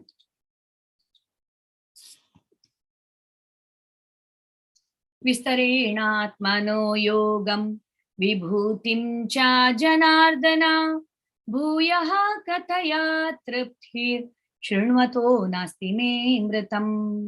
ಜನಾರ್ದನ, ನಿನ್ನ ಸಿರಿಗಳ ಯೋಗ ಶಕ್ತಿಯನ್ನು ಮತ್ತೆ ವಿವರವಾಗಿ ವರ್ಣಿಸು. ನಿನ್ನ ವಿಷಯ ಕೇಳುವುದು ಸಾಕು ಎಂದೇ ನನಗೆ ಅನಿಸುವುದಿಲ್ಲ. ನಿನ್ನ ವಿಷಯವನ್ನು ಕೇಳಿದಷ್ಟು ನಿನ್ನ ಮಾತುಗಳ ಅದ್ಭುತವನ್ನು ಸವಿಯಬೇಕು ಎನಿಸುತ್ತದೆ. ಅರ್ಜುನ ಇಲ್ಲಿ ಏನ್ ಹೇಳ್ತಾನೆ? ನಿನ್ನ ಬಗ್ಗೆ ನನ್ಗೆ ಮತ್ತಷ್ಟು ವಿವರಿಸು, ನಿನ್ನ ಯೋಗ ಸಿರಿಗಳನ್ನ, ನಿನ್ನ ಸಿರಿಗಳ ಯೋಗ ಶಕ್ತಿಯನ್ನ ವಿವರಿಸು. ಎಷ್ಟು ಕೇಳಿದ್ರು ಸಾಕು ಅಂತ ಅನಿಸುದಿಲ್ಲ, ಎಷ್ಟು ಕೇಳಿದ್ರು ಮತ್ತಷ್ಟು ಕೇಳ್ಬೇಕಂತ ಆಸೆ ಆಗ್ತಾ ಇದೆ ನನ್ಗೆ. ನಿನ್ನ ವಿಷಯವನ್ನ, ನಿನ್ನ ಮಾತುಗಳ ಅದ್ಭುತವನ್ನ ನಾನು ಸವಿಯಬೇಕು ಅಂತ ಅರ್ಜುನನಿಗೆ ಇಲ್ಲಿ ಭಗವಂತನ ಮೇಲೆ ಪ್ರೀತಿ ಪ್ರೇಮ ಉಂಟಾಗ್ತಾ ಇದೆ. ಆದ್ರಿಂದ ಇನ್ನಷ್ಟು ಕೇಳ್ಬೇಕು, ಮತ್ತಷ್ಟು ಕೇಳ್ಬೇಕು ಅನ್ನುವಂತ ಇಚ್ಛೆ ಆಗ್ತಾ ಇದೆ. ಯಾಕೆ ಅರ್ಜುನ ಈ ಪ್ರಶ್ನೆಯನ್ನ ಇಲ್ಲಿ ಕೇಳ್ತಾ ಇದ್ದಾನೆ? ಸಾಮಾನ್ಯ ಮನುಷ್ಯರು ಕೃಷ್ಣನ ಬಗ್ಗೆ ಕೇಳಿ ತಿಳಿದುಕೊಳ್ಳಲಿ, ಎಲ್ಲೆಡೆ ಹೇಗೆ ದೇವರನ್ನ ಕಾಣಬಹುದು ಅಂತೇಳಿ ಭಕ್ತರು ಭಗವಂತನ ಬಗ್ಗೆ ತಿಳಿದುಕೊಂಡು ಭಗವಂತನಿಂದ ಆ ವಿವರಣೆಯನ್ನ ತಿಳಿದುಕೊಂಡು ಅವರು ಸಂತೋಷ ಪಡಲಿ, ಅದನ್ನ ಆಸ್ವಾದಿಸಲಿ ಅಂತೇಳಿ ತನಗೋಸ್ಕರ ಕೂಡ ಅವನು ಕೇಳ್ತಾ ಇದ್ದಾನೆ. ಭಗವಂತನ ಬಗ್ಗೆ ಅವನು ತಿಳಿದುಕೊಳ್ಳೋದ್ರಿಂದ ಭಗವಂತನನ್ನ ಅವನು ಸ್ಮರಿಸಬಹುದು ಮೃತ್ಯುವಿನ ಸಮಯದಲ್ಲಿ ಅನ್ನುವಂತ ಕಾರಣದಿಂದ ಅರ್ಜುನ ಈ ಪ್ರಶ್ನೆಯನ್ನ ಕೇಳ್ತಾನೆ. ಸೊ ಭಕ್ತಿಲತಾ ಬೀಜವನ್ನ ಕೇಳಲು ಕುತೂಹಲವೆಂಬ ನೀರನ್ನ ಎರೆದು ನಾವು ಪೋಷಿಸಿದಾಗ ನಮ್ಮ ಭಕ್ತಿ ಮತ್ತು ಶ್ರದ್ಧೆ ಅದು ಏನಾಗುತ್ತೆ, ವೃದ್ಧಿಸುತ್ತದೆ. ಮತ್ತೆ ಮತ್ತೆ ಅದು ಡಿಟರ್ಮಿನೇಷನ್, ದೃಢ ನಿಶ್ಚಯದಿಂದ ನಾವು ಮುಂದುವರಿಯೋದಕ್ಕೆ ಸಾಧ್ಯವಾಗ್ತದೆ. ಆದ್ರಿಂದ ಶ್ರವಣ ಮಾಡೋದಕ್ಕೆ, ಕೇಳಲು ಕುತೂಹಲ ಇರಬೇಕು ನಮ್ಗೆ ಭಗವಂತನ ಬಗ್ಗೆ. ಸೊ ಆತರ ಇಲ್ಲಿ ಅರ್ಜುನನಿಗೆ ಭಗವಂತನ ಬಗ್ಗೆ ಕೇಳುವಂತ ಇಚ್ಛೆ ಆಗ್ತಾ ಇದೆ. ಈ ತರ ನಾವು ಕೂಡ ಟೇಸ್ಟ್ ಅನ್ನ ಬೆಳೆಸಿಕೊಳ್ಬೇಕು. ಭಗವಂತನ ಬಗ್ಗೆ ಕೇಳೋದಕ್ಕೆ ನಾವು ಟೇಸ್ಟ್ ಬೆಳೆಸಿಕೊಂಡಾಗ ಏನಾಗುತ್ತೆ, ನಮ್ಮಲ್ಲಿ ಶ್ರದ್ಧೆ, ನಂಬಿಕೆ, ದೃಢತೆ ಎಲ್ಲವೂ ಬೆಳೆಯುತ್ತದೆ. ಶ್ರೀ ಭಗವಾನುವಾಚ ಹಂತತೆ ಕಥಯಿಷ್ಯಾಮಿ ದಿವ್ಯಾಯ ಆತ್ಮ ವಿಭೂತಯಃ ಪ್ರಾಧಾನ್ಯತಃ ಕುರು ಶ್ರೇಷ್ಠ ನಾಸ್ತ್ಯಂತೋ ವಿಸ್ತರಸ್ಯ ಮೇ. ದೇವೋತ್ತಮ ಪರಮಪುರುಷನು ಹೀಗೆಂದನು, ಆಗಲಿ ಅರ್ಜುನ, ನನ್ನ ದಿವ್ಯ ವಿಭೂತಿಗಳನ್ನು ಕುರಿತು ಹೇಳುತ್ತೇನೆ. ನನ್ನ ವಿಭೂತಿಗಳಿಗೆ ಮಿತಿ ಇಲ್ಲ, ಆದುದರಿಂದ ಪ್ರಧಾನವಾದದನ್ನು ಮಾತ್ರ ಹೇಳುತ್ತೇನೆ. ಎಸ್ ಅರ್ಜುನ, ಈಗ ನಿನ್ಗೆ ನನ್ನ ಬಗ್ಗೆ ತಿಳಿದುಕೊಳ್ಳಬೇಕಂತ ಇಚ್ಛೆ ಆಗಿದೆ ಅಲ್ವಾ? ನಾನು ಹೇಳ್ತೀನಿ ನನ್ನ ಯೋಗ ಸಿರಿ, ನನ್ನ ವಿಭೂತಿಗಳ ಬಗ್ಗೆ, ನನ್ನ ಐಶ್ವರ್ಯದ ಬಗ್ಗೆ ಹೇಳ್ತೀನಿ. ಆದ್ರೆ ಅದಕ್ಕೆ ಮಿತಿ ಇಲ್ಲ, ಹೇಳಿದಷ್ಟು ಅದು ಇದೆ. ಅದರಿಂದ ಪ್ರಧಾನವಾದದನ್ನ, ಮುಖ್ಯವಾದದನ್ನ ಮಾತ್ರ ಹೇಳ್ತೇನೆ ಅಂತ ಭಗವಂತ ಈಗ ಇಲ್ಲಿ ಹೇಳೋದಕ್ಕೆ ಪ್ರಾರಂಭಿಸುತ್ತಾರೆ ಅವರ ಬಗ್ಗೆ. ಅರ್ಜುನ, ನಾನು ಎಲ್ಲಾ ಜೀವಿಗಳ ಹೃದಯದಲ್ಲಿ ನೆಲೆಸಿರುವ ಪರಮಾತ್ಮ. ಎಲ್ಲ ಜೀವಿಗಳ ಆದಿ, ಮಧ್ಯ ಮತ್ತು ಅಂತ್ಯವು ನಾನು ಆದಿತ್ಯರಲ್ಲಿ ವಿಷ್ಣು, ಜ್ಯೋತಿಗಳಲ್ಲಿ ತೇಜಸ್ವಿ ಸೂರ್ಯ, ಮರುತರಲ್ಲಿ ಮರೀಚಿ ಮತ್ತು ನಕ್ಷತ್ರಗಳಲ್ಲಿ ನಾನು ಚಂದ್ರನು. ವೇದಗಳಲ್ಲಿ ನಾನು ಸಾಮವೇದ, ದೇವತೆಗಳಲ್ಲಿ ನಾನು ಸ್ವರ್ಗ ರಾಜನಾದ ಇಂದ್ರ, ಇಂದ್ರಿಯಗಳಲ್ಲಿ ನಾನು ಮನಸ್ಸು ಮತ್ತು ಜೀವಿಗಳಲ್ಲಿ ನಾನು ಚೇತನ. ರುದ್ರರಲ್ಲಿ ನಾನು ಶಿವ, ಯಕ್ಷ ರಾಕ್ಷಸರಲ್ಲಿ ನಾನು ಕುಬೇರ, ವಸುಗಳಲ್ಲಿ ನಾನು ಅಗ್ನಿ ಮತ್ತು ಪರ್ವತಗಳಲ್ಲಿ ನಾನು ಮೇರು. ಪುರೋಹಿತರಲ್ಲಿ ನಾನು ಮುಖ್ಯನಾದ ಬೃಹಸ್ಪತಿ ಎಂದು ತಿಳಿದುಕೋ. ಸೇನಾಧಿಪತಿಗಳಲ್ಲಿ ನಾನು ಕಾರ್ತಿಕೇಯ ಮತ್ತು ಸರಸ್ಸುಗಳಲ್ಲಿ ನಾನು ಸಾಗರ. ಮಹರ್ಷಿಗಳಲ್ಲಿ ನಾನು ಭೃಗು, ಕಂಪನಗಳಲ್ಲಿ ನಾನು ದಿವ್ಯ ಓಂಕಾರ, ಯಜ್ಞಗಳಲ್ಲಿ ನಾನು ಜಪಯಜ್ಞ, ಚಲಿಸದ ವಸ್ತುಗಳಲ್ಲಿ ನಾನು ಹಿಮಾಲಯ. ವೃಕ್ಷಗಳಲ್ಲಿ ನಾನು ಅಶ್ವತ್ಥ, ದೇವಋಷಿಗಳಲ್ಲಿ ನಾರದ, ಗಂಧರ್ವರಲ್ಲಿ ನಾನು ಚಿತ್ರರಥ, ಸಿದ್ಧಿ ಪಡೆದವರಲ್ಲಿ ನಾನು ಕಪಿಲ ಮುನಿ. ಅಶ್ವಗಳಲ್ಲಿ ನಾನು ಉಚ್ಛ್ರೇಶ್ರವಸ್ಸು, ಗಜೇಂದ್ರರಲ್ಲಿ ನಾನು ಐರಾವತ, ಮನುಷ್ಯರಲ್ಲಿ ನಾನು ರಾಜ. ಆಯುಧಗಳಲ್ಲಿ ನಾನು ವಜ್ರಾಯುಧ, ಗೋವುಗಳಲ್ಲಿ ಸುರಭಿ, ಪ್ರಜೋತ್ಪತ್ತಿಗೆ ಕಾರಣಗಳಲ್ಲಿ ನಾನು ಕಂದರ್ಪ, ಪ್ರೇಮ ದೇವತೆ, ಸರ್ಪಗಳಲ್ಲಿ ನಾನು ವಾಸುಕಿ. ಬಹು ಎಡೆಗಳ ನಾಗರಲ್ಲಿ ನಾನು ಅನಂತ, ಜಲವಾಸಿಗಳಲ್ಲಿ ನಾನು ವರ್ಣ ದೇವತೆ, ಪಿತೃಗಳಲ್ಲಿ ಆರ್ಯಮ ಮತ್ತು ಶಾಸನ ನಿರ್ವಹಿಸುವರಲ್ಲಿ ನಾನು ಯಮ. ದೈತ್ಯರಲ್ಲಿ ನಾನು ಭಕ್ತ ಪ್ರಹ್ಲಾದ, ಕ್ಷಯವನ್ನು ಉಂಟು ಮಾಡುವವರಲ್ಲಿ ನಾನು ಕಾಲ, ಪ್ರಾಣಿಗಳಲ್ಲಿ ನಾನು ಸಿಂಹ ಮತ್ತು ಪಕ್ಷಿಗಳಲ್ಲಿ ನಾನು ಗರುಡ. ಪರಿಶುದ್ಧಗೊಳಿಸುವುದರಲ್ಲಿ ನಾನು ವಾಯು, ಶಸ್ತ್ರಧಾರಿಗಳಲ್ಲಿ ರಾಮ, ಮೀನುಗಳಲ್ಲಿ ನಾನು ಮಕರ ಮತ್ತು ಹರಿಯುವ ನದಿಗಳಲ್ಲಿ ನಾನು ಗಂಗಾ ನದಿ. ಎಲ್ಲಾ ಸೃಷ್ಟಿಗಳಿಗೆ ನಾನೇ ಆದಿ, ಅಂತ್ಯ ಮತ್ತು ಮಧ್ಯ. ಎಲ್ಲ ವಿದ್ಯೆಗಳಲ್ಲಿ ನಾನು ಆಧ್ಯಾತ್ಮ ವಿದ್ಯೆಯು, ಎಲ್ಲ ತಾರ್ಕಿಕರಲ್ಲಿ ನಾನೇ ನಿರ್ಣಾಯಕ ಸತ್ಯ. ಅಕ್ಷರಗಳಲ್ಲಿ ನಾನು ಅ, ಸಮಾಸಗಳಲ್ಲಿ ದ್ವಂದ್ವ ಸಮಾಸ. ನಾನೇ ಅಕ್ಷಯವಾದ ಕಾಲ, ಸೃಷ್ಟಿಕರ್ತರಲ್ಲಿ ನಾನು ಬ್ರಹ್ಮ. ಸರ್ವ ಭಕ್ಷಕನಾದ ಮೃತ್ಯು ನಾನೇ, ಇನ್ನು ಹುಟ್ಟಲಿರುವ ಎಲ್ಲದರ ಉತ್ಪತ್ತಿ ತತ್ವ ನಾನೇ. ಸ್ತ್ರೀಯರಲ್ಲಿ ಕೀರ್ತಿ, ಶ್ರೀ, ವಾಕ್, ಸ್ಮೃತಿ, ಮೇಧಾಶಕ್ತಿ, ದೃಢತೆ ಮತ್ತು ತಾಳ್ಮೆ ನಾನು. ಸಾಮವೇದದ ಸ್ತೋತ್ರಗಳಲ್ಲಿ ನಾನು ಬೃಹತ್ ಸಾಮ, ಕಾವ್ಯದಲ್ಲಿ ಗಾಯತ್ರಿ, ಮಾಸಗಳಲ್ಲಿ ನಾನು ಮಾರ್ಗಶಿರ ಮತ್ತು ಋತುಗಳಲ್ಲಿ ಕುಸುಮಾಕರವಾದ ವಸಂತ. ತೇಜಸ್ವಿಗಳ ತೇಜಸ್ಸು ನಾನು, ಜಯ ನಾನು, ಸಾಹಸ, ಬಲಿಷ್ಠರ ಬಲವೂ ನಾನೇ. ವೃಷ್ಣಿ ವಂಶದವರಲ್ಲಿ ನಾನು ವಾಸುದೇವ, ಪಾಂಡವರಲ್ಲಿ ನಾನು ಅರ್ಜುನ, ಋಷಿಗಳಲ್ಲಿ ನಾನು ವ್ಯಾಸ, ಮಹಾಚಿಂತಕರಲ್ಲಿ ನಾನು ಉಶಾನ. ಎಸ್, ಸೊ ಇದಿಷ್ಟು ನಾನು ನನ್ನ ಪ್ರತಿನಿಧಿ ಅನ್ನೋದನ್ನ ಭಗವಂತ ಹೇಳ್ತಾರೆ. ಸೊ ಇದೇ ಭಗವಂತ ಅಂತೇಳಿ ಅಲ್ಲ, ಇವರೆಲ್ಲ ಭಗವಂತನ ಪ್ರತಿನಿಧಿಗಳು. ಸೊ ಎಲ್ಲೆಲ್ಲೂ ನೀನು ಹೇಗೆ ನನ್ನನ್ನ ಸ್ಮರಿಸಬಹುದು, ಇವರೆಲ್ಲ ನನ್ನ ಪ್ರತಿನಿಧಿಗಳಾಗಿ ಇದ್ದಾರೆ. ಸೊ ಆವಾಗ ಅವರನ್ನ ನೋಡಿದಾಗ ನೀನು ನನ್ನನ್ನ ಸ್ಮರಿಸಬಹುದು ಅಂತೇಳಿ ಭಗವಂತ ಹೇಳ್ತಾರೆ. ಅದರಲ್ಲಿ ಮುಖ್ಯವಾಗಿ ಯಜ್ಞಾನಾಂ ಜಪಯಜ್ಞೋಸ್ಮಿ ಅಂತ ಭಗವಂತ ಹೇಳ್ತಾರೆ. ಯಜ್ಞಗಳಲ್ಲೇ ನಾನು ಜಪಯಜ್ಞ, ಜಪವನ್ನ ಮಾಡಿದ್ರೆ ಸಾಕು ನೀನು ನನ್ನ ಜೊತೆ ಕನೆಕ್ಟ್ ಆಗ್ಬಹುದು ಅನ್ನೋದನ್ನ ಭಗವಂತ ಹೇಳ್ತಾರೆ. ಯಚ್ಚಾಪಿ ಸರ್ವಭೂತಾನಾಂ ಬೀಜಂ ತದಹಮರ್ಜುನ ನಾ ತದಸ್ತಿ ವಿನಾ ಯತ್ಸ್ಯಾನ್ಮಯಾ ಭೂತಾಂ ಚರಾಚರಂ. ಅರ್ಜುನ, ಇದಲ್ಲದೆ ನಾನು ಎಲ್ಲ ಅಸ್ತಿತ್ವಗಳನ್ನು ಉತ್ಪಾದಿಸುವ ಬೀಜ. ನಾನಿಲ್ಲದೆ ಚರಾಚರವಾದದ್ದು ಯಾವುದೂ ಇರಲು ಸಾಧ್ಯವಿಲ್ಲ. ಶತ್ರು ವಿಜೇತನಾದ ಅರ್ಜುನನೇ, ನನ್ನ ದೈವಿ ಅಭಿವ್ಯಕ್ತಿಗಳಿಗೆ ಕೊನೆಯೇ ಇಲ್ಲ. ನಾನು ನಿನಗೆ ಹೇಳಿರುವುದು ನನ್ನ ಅನಂತ ಸಿರಿಗಳ ಒಂದು ಸೂಚನೆಯಷ್ಟೇ. ಭಗವಂತ ಹೇಳ್ತಾರೆ ಇದಕ್ಕೆ ಕೊನೆಯೇ ಇಲ್ಲ, ಆದ್ರೆ ಈಗ ನಾನು ನಿನ್ಗೆ ಹೇಳಿರುವಂತದ್ದು ಇದು ಒಂದು ಸೂಚನೆ, ಅನಂತ ಸಿರಿಗಳ ಸೂಚನೆ ಅಂತ ಭಗವಂತ ಹೇಳ್ತಾರೆ. ಯದ್ಯದ್ವಿಭೂತಿ ಮತ್ಸತ್ವಂ ಶ್ರೀಮದೂರ್ಜಿತಮೇವ ತತ್ತದ್ದೇವಾವಗಚ್ಚತ್ವಂ ಮಮ ತೇಜೋಂಶ ಸಂಭವಂ. ಎಲ್ಲಾ ಶ್ರೀಮಂತವಾದ, ಸುಂದರವಾದ ಮತ್ತು ಉಜ್ವಲವಾದ ಸೃಷ್ಟಿಗಳು ನನ್ನ ವೈಭವದ ಒಂದು ಕಿಡಿಯಿಂದ ಮೂಡಿ ಬಂದಿದೆ ಎಂದು ತಿಳಿ. ಸೊ ಈ ಪ್ರಪಂಚದಲ್ಲಿ ಏನೇ ಸುಂದರವಾಗಿರ್ಲಿ, ಶ್ರೀಮಂತವಾಗಿರ್ಲಿ, ಉಜ್ವಲವಾಗಿರ್ಲಿ, ಎಲ್ಲವೂ ಅದು ನನ್ನ ವೈಭವದಿಂದ ಮೂಡಿ ಬಂದಿರುವಂತಹ ಒಂದು ಕಿಡಿ ಅಂತ ಭಗವಂತ ಹೇಳ್ತಾರೆ. ಅಥವಾ ಬಹುನೈತೇನ ಕಿಂ ಜ್ಞಾತೇನ ತವಾರ್ಜುನ ವಿಷ್ಟಾಭ್ಯಾಹಾಮಿದಂ ಕೃಷ್ಣಂ ಏಕಾಂಶೇನ ಸ್ಥಿತೋ ಜಗತ್. ಅರ್ಜುನ, ಈ ವಿವರವಾದ ಜ್ಞಾನದ ಅಗತ್ಯವೇನು? ನನ್ನ ಒಂದೇ ಅಂಶದಿಂದ ನಾನು ಇಡೀ ವಿಶ್ವವನ್ನು ವ್ಯಾಪಿಸಿ ಧರಿಸಿದ್ದೇನೆ. ಸೊ ಭಗವಂತ ಹೇಳ್ತಾರೆ ನಿನ್ಗೆ ಇಷ್ಟೆಲ್ಲ ವಿವರವಾದ ಜ್ಞಾನದ ಅವಶ್ಯಕತೆ ಇಲ್ಲ, ನಾನು ಇಡೀ ವಿಶ್ವವನ್ನ ವ್ಯಾಪಿಸಿ ಧರಿಸಿದ್ದೀನಿ ಅನ್ನೋದನ್ನ ನೀನು ಅರ್ಥ ಮಾಡ್ಕೋ ಅಂತ ಭಗವಂತ ಹೇಳ್ತಾರೆ. ಸೊ ಹೀಗೆ ಹೇಳಿ ಭಗವಂತ ವಿಶ್ವರೂಪವನ್ನ ಪ್ರದರ್ಶಿಸ್ತಾರೆ ಅರ್ಜುನನ ವಿನಂತಿಯ ಮೇರೆಗೆ. ನಾಳಿನ ಅಧ್ಯಾಯ ವಿರಾಟ್ ರೂಪ ದರ್ಶನ, ವಿಶ್ವ ರೂಪ ದರ್ಶನ. ತುಂಬಾ ಮಹತ್ವವನ್ನ ಪಡೆದಿದೆ ಈ ಅಧ್ಯಾಯ. ದಯವಿಟ್ಟು ಎಲ್ಲರೂ ಭಾಗವಹಿಸಿ. ಸೊ ಇದರ ಸಾರಾಂಶವನ್ನ ನಾವು ನೋಡೋಣ. ಭಗವಂತನನ್ನ ತಿಳಿದುಕೊಂಡು ಅಂತ ಅನ್ಕೊಂಡ್ರೆ ಕೂಡ ಸಂಪೂರ್ಣವಾಗಿ ತಿಳಿದುಕೊಳ್ಳೋದಕ್ಕೆ ಸಾಧ್ಯವಿಲ್ಲ. ಅದಾದ್ಮೇಲೆ ನಾವು ನೋಡಿದ್ವು ಅಹಂ ಆದಿರ್ಹಿ ದೇವಾಣಂ, ಎಲ್ಲಾ ದೇವತೆಗಳಿಗೂ ನಾನು ಮೂಲ. ಎಲ್ಲಾ ಭಗವಂತ ಹೇಳ್ತಾರೆ ಎಲ್ಲಾ ಐಹಿಕ ಜಗತ್ತು ಮತ್ತು ಭೌತಿಕ ಜಗತ್ತಿನ ಮೂಲ ಕೂಡ ನಾನೇ, ನನ್ನಿಂದನೇ ಎಲ್ಲವೂ ಹೊರಸೂಸ್ತದೆ ಅಂತೇಳಿ. ಅದಾದ್ಮೇಲೆ 4 ಶ್ಲೋಕಗಳು ಯಾವುದೆಲ್ಲ?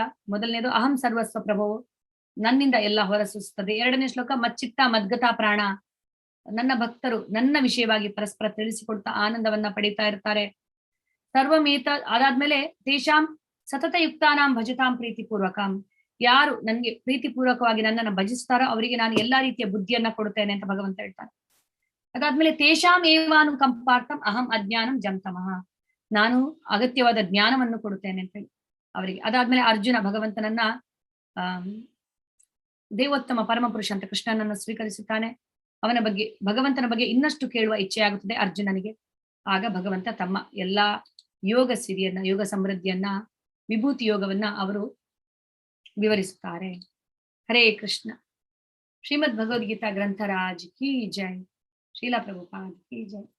ವಾಂಚಕಲ್ಪತರುಭ್ಯಶ್ಚ ಕೃಪಾ ಸಿಂಧುಭ್ಯೇವ ಚ ಪತಿತಾನಾಂ ಪಾವನೇಭ್ಯೋ ವೈಷ್ಣವೇಭ್ಯೋ ಅನಂತ ಕೋಟಿ ವೈಷ್ಣವರಿಂದ ಕಿ ಜೈ.